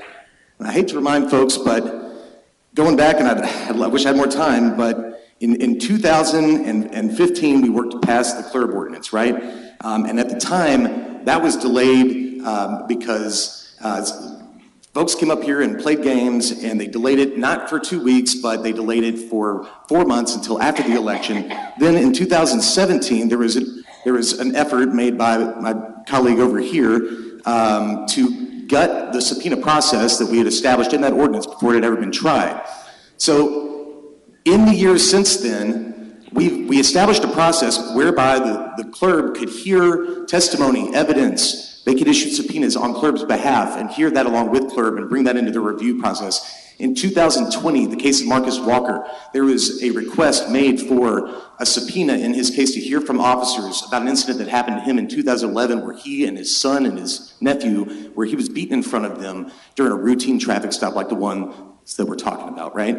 Mr. Garner, I'm going to need Patrice you to Robinson was supposed to bring your... that to this body to vote on and never did. So I want to say I'm glad to see these pieces that are being passed tonight, but you have to enforce these ordinances because you've had ordinances that you passed before and then shrug the responsibility of enforcing them. It is this body's duty to enforce it when the mayor's office does not carry out your wishes. So that's all I have to say. Pass this ordinance, pass more ordinances, keep passing ordinances until we have true police. Chelsea Glass, Ms. Glass.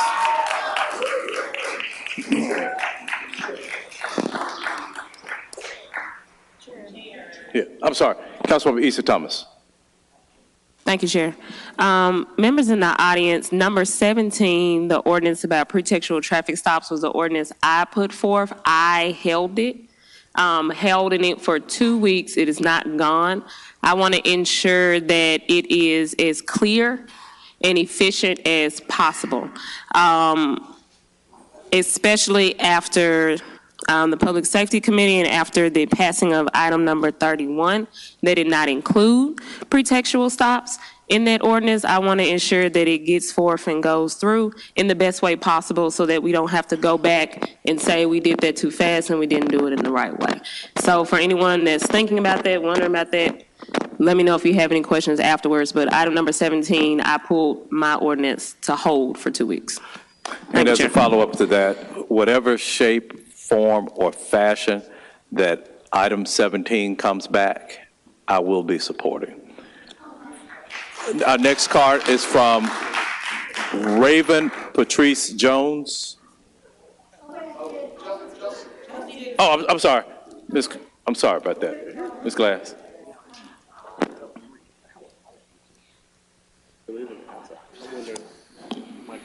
Chelsea Glass. I scream every time. 1315 Concourse Avenue. I do the same thing. Oh, okay. Just a few things about data and transparency. We actually spent years writing this ordinance. This ordinance was in place and up and coming when we came to y'all in December of last year. This is something that we know is needed for Memphis Police Department's productivity and efficiency and honesty. We have several people in the several members in the audience right now that can tell you that their experiences with police have not been honest. They have not been transparent, and I'm actually one of them as well. I've had an officer harass me, and I couldn't even file criminal charges because here we do not hold police accountable, and that is in CJ Davis's Memphis. So. Another thing that's important to know is that a lot of you have questions about data and traffic stops. Hi, I'm one of 4 experts.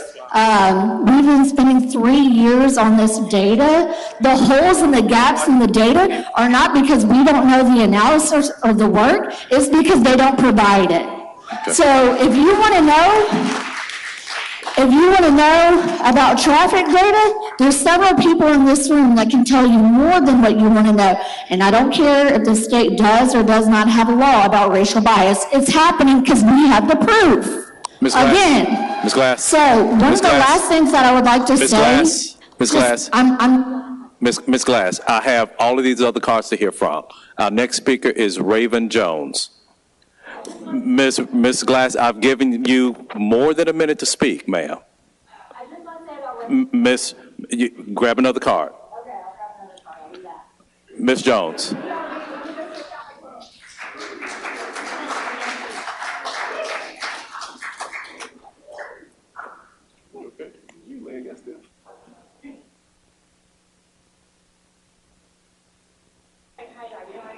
I'm Patrice Jones. I reside at 5114 Andover Drive, Memphis, Tennessee, 38109. Let me make this quick. Whew.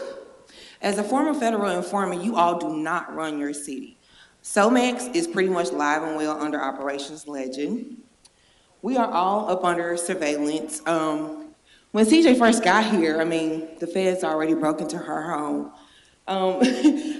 The timing is very unfair because this is my first time here. I don't come out of hiding for nobody. So here's the thing. You need to make sure that when police officers pull us over, you need to make sure that their interactions with us is not at the direction of an FBI agent or a Secret Service agent, okay? So when it comes down to it, it's either you're gonna run Memphis or the feds are gonna run Memphis. And that's all I got to say. Thank you. Our next speaker is Joyce Stewart, followed by Blue Davis and Ronald Davis.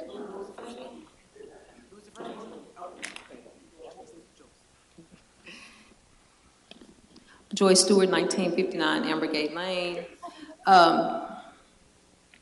So I just want to start off by saying that the police department and law enforcement needs to be held accountable and they need to have less power over our communities. I also want to remind everyone here and also the group of white flight that left from earlier that baseless hatred and white supremacy are the mother and father that birthed this nation. But the blood, sweat, and tears of black people built and cultivated it for free. So if you don't want to talk, I don't even want to talk about crime and safety until we first address poverty and reparations and the closing of this 70% wealth gap between white and black people.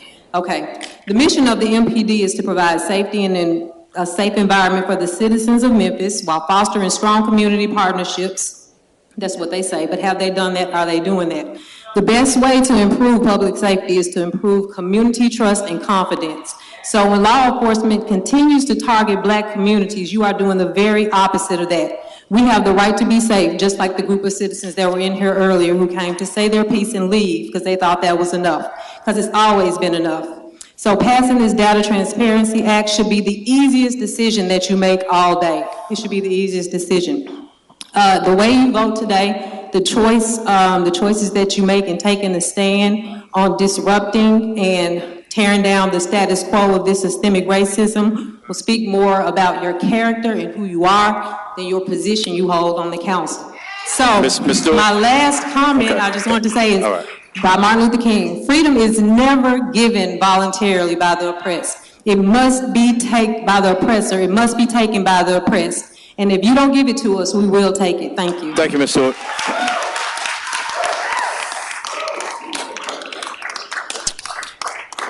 Davis.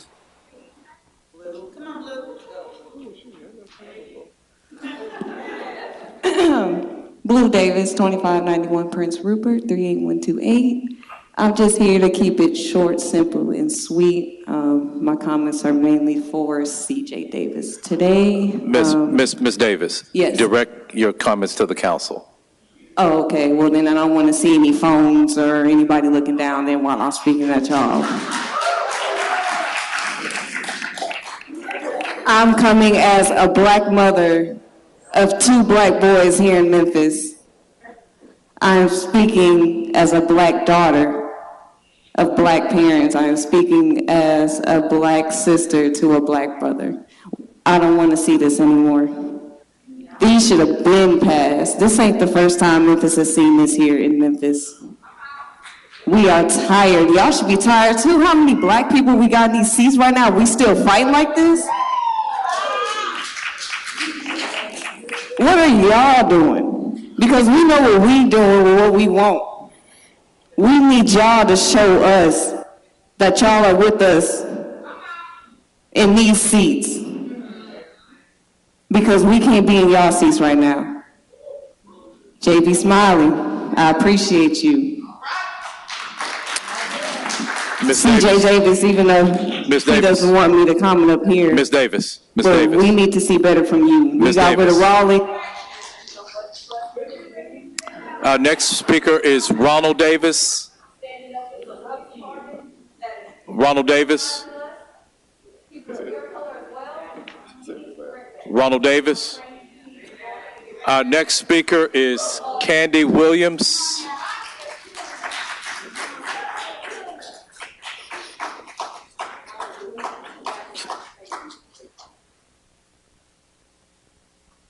Ronald Davis, 14 Lucille Avenue. So last week I had the privilege to stand with students and professors across the nation, across Memphis, in front of City Hall to ask the City Council to do their jobs. There are a number of ordinances that I wanted to speak about. Unfortunately, one got pushed to next week, and one got moved as I was walking up to speak about it. So I'm going to speak about this one. We need data transparency because we have questions that we can't get answers for.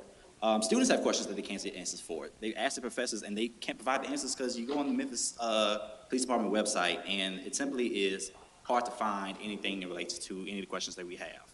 Our youth and our educators thankfully have organizations like MICA, Stand for Children, the Justice and Safety Alliance, Decarcerate Memphis, and Official Black Lives Matter, who does the work like providing data to you all, and I think you all have a copy of this driving by BIPOC summary that provides the data, the type of data that we're looking for. In this summary, you'll find data like the fact that most traffic stops aren't even for public safety issues, they're for financial issues, so it honestly is a waste of our time. It's not the police that are engaging with these communities, but it's these community members and these community organizations. So I highly suggest that you read this summary and read through these ordinances and pass them, because we need to require an annual audit of our MPD's training academy. We need to make sure that all these cases are reported to CLERB so that they can file the proper complaints and file the proper subpoenas. We need to make sure that we have an independent investigation of our use of force complaints. Mr. Davis. And we need to make sure that we require the regular and transparent reporting of data Mr. transparency, Davis. traffic stops, arrests. Mr. Davis. Thank you. Thank you.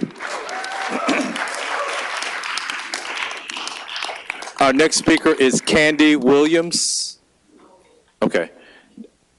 Aaliyah Stewart.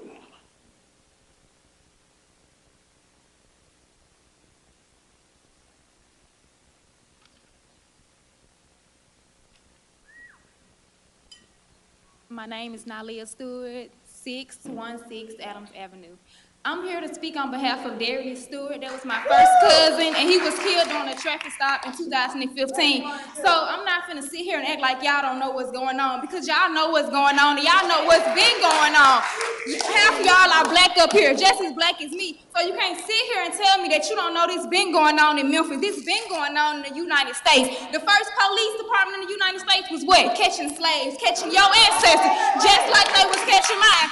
So this is important to me. I'm angry, and I'm gonna live up to that angry black woman stereotype, because I have every reason to be angry. I'm angry that my family went through this. I'm angry that that family went through this, and I'm angry because I know it won't be the last family to go through this. So I'm not gonna sit here and plead with you like you don't know what's going on, because you want to do the right thing, you would have been did it. But today you have today, Thank you.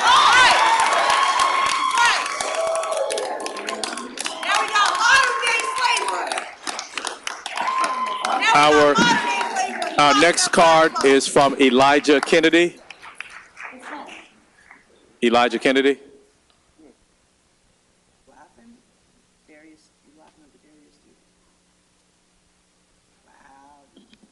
Hi, my name is Elijah Kennedy, 2012 Walker Avenue, Apartment 3. I'm here to speak in favor of ordinance number 21 to amend the City of Memphis Code of Ordinances relating to the public safety for the City of Memphis law enforcement to collect and regularly report data regarding traffic stops, arrests, use of force, and complaints up for its third and final reading. This ordinance benefits everyone, and I think it's going to be a no-brainer because there are clearly different expectations and experiences in this room.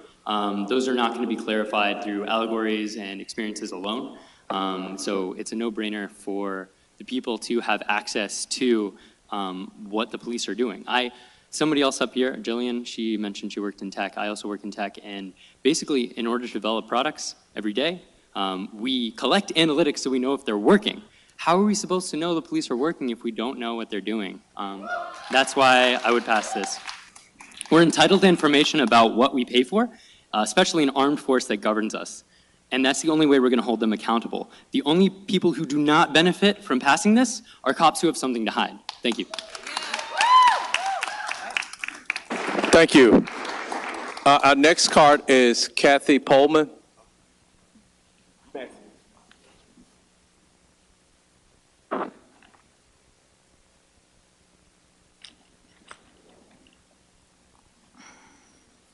Hello, my name's Katie Pullman, 1350 Concourse Avenue. Oh, I'm sorry, Katie. I'm Ms. Pullman.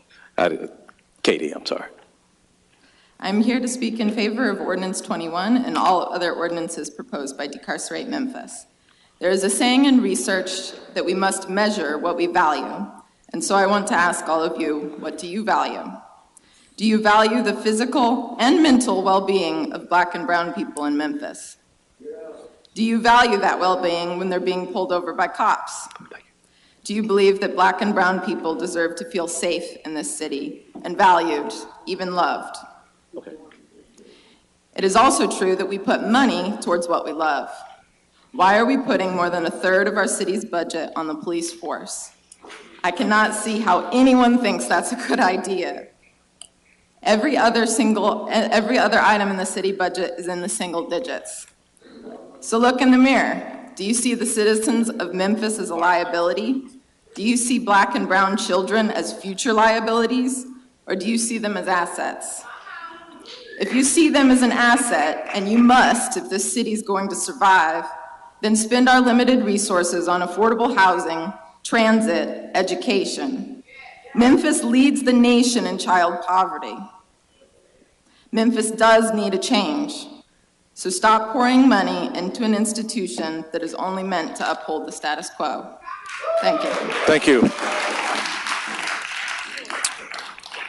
Our next speaker is Trinity Williams. Trinity Williams? Okay, thank you. Richard Massey, followed by Andre Johnson and Brandon Weston. Good evening, Council. My name is Richard Massey, 3615 Central Avenue, 38111. The measure of transparency that our community deserves and has been demanding for weeks isn't too costly to implement. It's simply not in the interest of Mayor Strickland to consider more transparency about police misconduct. The community deserves to know why Black Memphians were 2.7 times more likely to be arrested for the same low-level, nonviolent crimes as white Memphians. The community deserves to know why more unarmed Memphians were killed per arrest than 46% of other American police departments. The community deserves to know why the MPD used more force per arrest than that of 38% of other American police departments.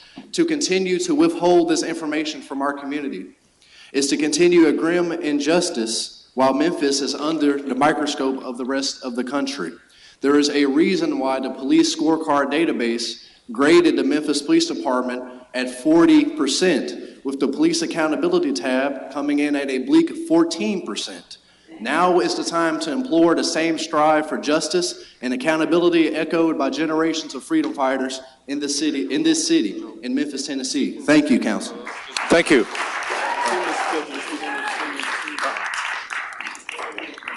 Ms. Johnson, Dr. Johnson, followed by Brandon Weston and Paul Klein. Again, I stand before you to ask you to stand. Yes. I'm sorry. Andre Johnson, 3381 Raleigh Millington Road, 38128.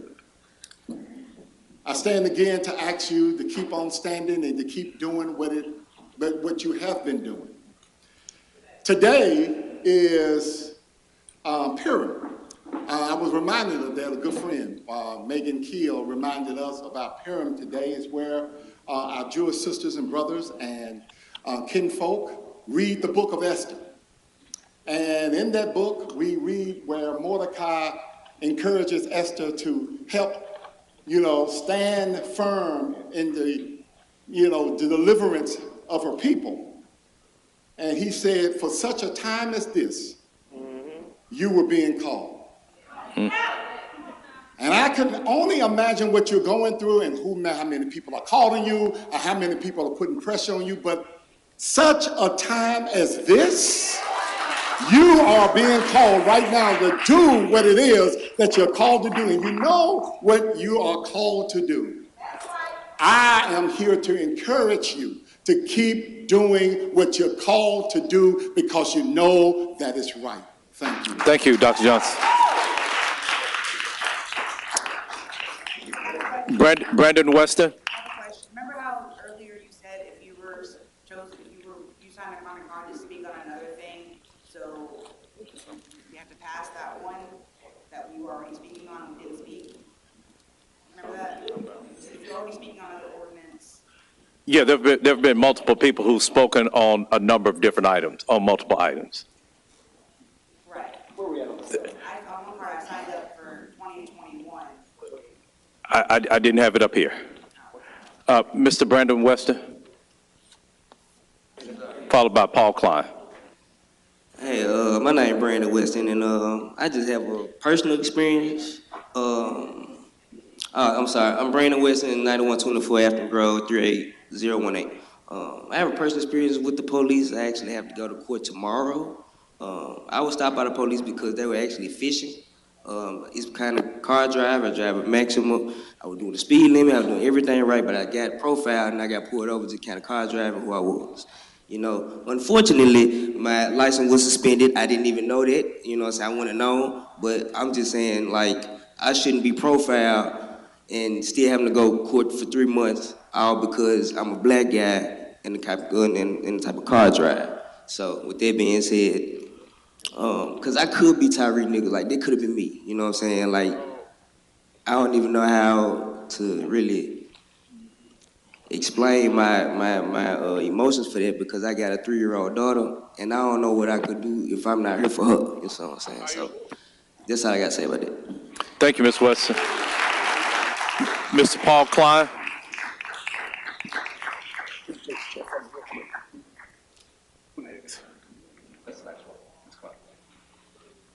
I don't know what's the next agenda item. Go ahead, Ms. Klein. My name is Paul Klein. I live at 1841 Black Bear Circle in Cordova, 38016.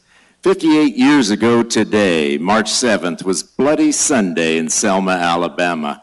Last year on this day, I was marching across the bridge in Selma with thousands, including our vice president, in solemn remembrance and yet full of hope that the culture of white supremacy was finally fading from our local, state, and federal governments. Yet here we are today, after Tyre's murder by majority black officers who were so culturally indoctrinated by the white supremacist police state that they could murder a young man for driving while black. And not coincidentally, while our state legislature is over there in Nashville arguing about whether a dashiki is appropriate attire for a black state representative. We, the people, are counting on this elected body to take a stand today against white supremacy in our government. Please pass these ordinances intact and reject attempts to consolidate them. Pass all the amendments that Decarcerate Memphis is asking you for. Now is the moment. And I'll close by quoting Bishop William Barber of the Poor People's Campaign, who said, "Somebody's been hurting our people, and it's gone on far too long." Thank you. Thank you, Mr. Klein. That's all the comment cards we have today, Madam Comptroller. Absolutely. Madam Comptroller, please. Madam Comptroller, please prepare the screens to vote on item number 2. Oh, I did not see you. Oh, Councilman Morgan, sorry, I didn't see you in the queue. Thank you, Mr. Vice Chair. Yeah, no, I'll try to keep it short. I was going to ask the opinion of Councilor Wade as well as Chief Attorney Wade. In regards to the information or the opinion from the administration this morning that we received about this ordinance violating the home rule, and if it passes tonight, as it seems certain to do, what would be the administration's response? Would it be enacted as read? I know we still have questions about costs, when it can be implemented, and how it would impact operations on the street. And I still would be interested in hearing those from the administration, even if this goes forward today. I know y'all don't have those answers today, but I would like them as soon as you have them. But I would like a response to the home rule from both attorneys. Thank you.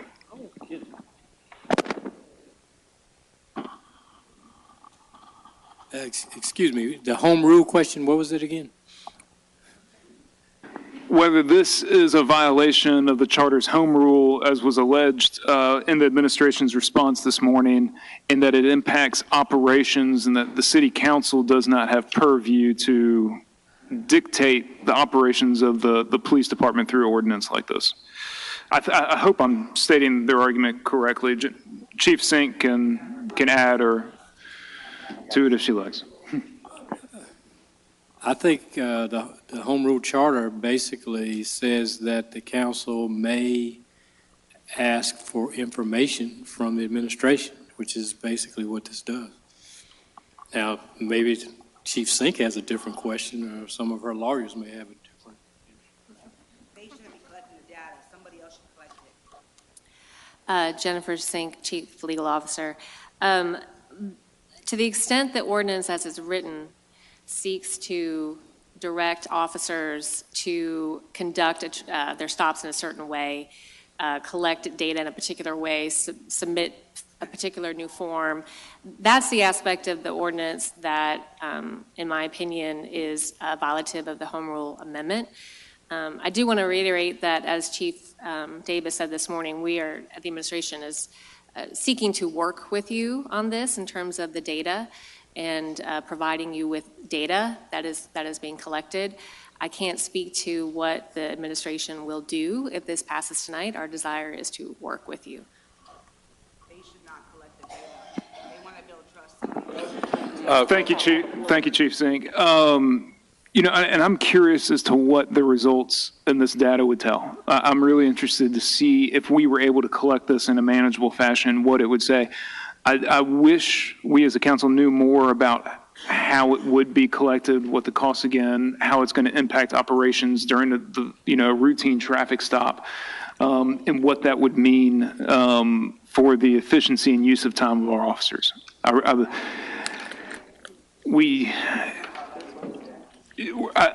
know we're going to go forward and we're going to vote in the dark a little bit on this one. We don't always have to do that. It seems like that's going to be the intent.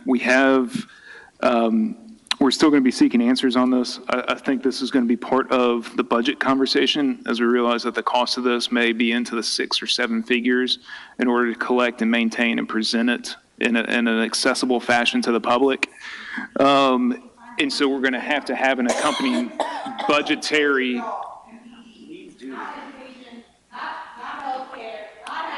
So we're going to have to have Miss Rasul. Miss Rasul. A month for her. A month. Ms. Wasu, grab a card. A month. Look. So I anticipate there'll be an accompanying. Excuse me, Mr. Morgan. No problem. For any other outbursts like that, I have the authority to prohibit people from coming to this meeting for a certain period of time. So the next outburst like that, that's what that's going to be met with. Thank you, Mr. Morgan. You can continue. Thank you, Mr. Chair. And I was just wrapping up. I anticipate there'll be an accompanying allocation or a budget amendment in order to, once we discover what this will cost, then allocate and appropriate the funds, and we'll have more discussion about this in the future and look forward to it. Thank you.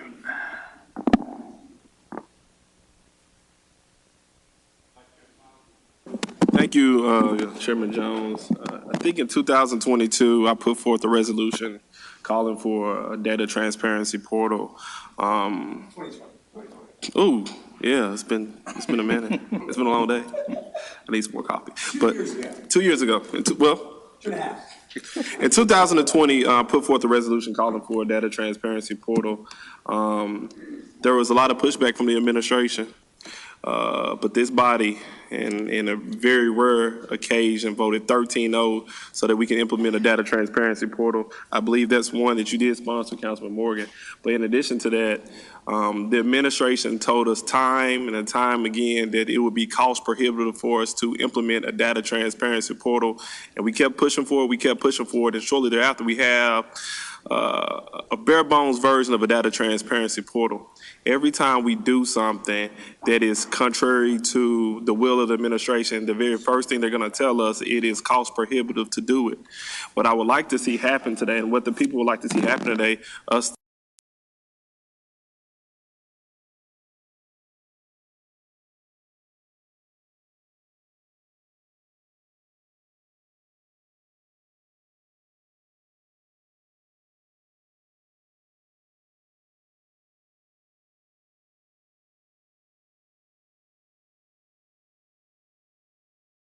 this.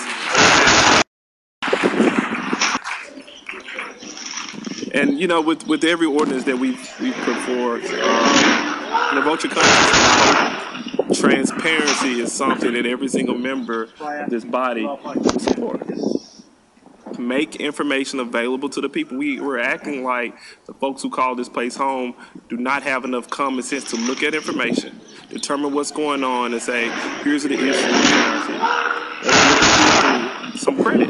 We have a very informed constituency group. Let's act like it. Let's put this in place and go from there. Thank you. Thank you, Vice Chair Smiley. Councilwoman Johnson. Thank you, Chair. I really cannot understand why someone cannot understand how data could be so valuable to us. Data is by the means we measure everything we do, how we evaluate what we've done in the past. If we had data in regards to how many tickets in a certain zip code, it's a possibility we could find out what are the issues over there and why is that zip code flooded. Maybe that is a police officer problem over there, or maybe it's just an area that needs some type of economic boost. They cannot afford to get their cars repaired as well as other people in the neighborhoods. We give money for Memphis Light, Gas, and Water. We give money for rent. Why can't we come up with a program to give money for paying outstanding tickets? It's a possibility. Data can help us. They can help the police force understand how much force or staff they need in particular areas. It could give us a lot of information just by understanding who you're working with, how often you have to interact with people. We're going to have to learn to use data, as Chair Jones has always said. Data. We measure by data, and we can go forward with data. It may be costly on the front end to purchase this, but in the long run, I think we'll get enough information that the whole city will benefit from it. Thank you, Chair. Thank you, Councilwoman Johnson. Councilman Morgan. Thank you very much. And I would agree with a lot of what Councilman Smiley said and my colleagues have said on this. And it's not for the administration to determine what's cost prohibitive. That's our job. That is absolutely our job. And credit to Chairman Jones. I think Chairman Jones and I are the ones that have been voting no on a lot of budgets for a lot of years together, maybe for different reasons. But there's a good example that's in the same vein of everything we're talking about in terms of transparency. And one of the questions was, why are body cameras ever turned off? Why don't we capture every single moment of data that a body camera can capture and that's available and reported to the public?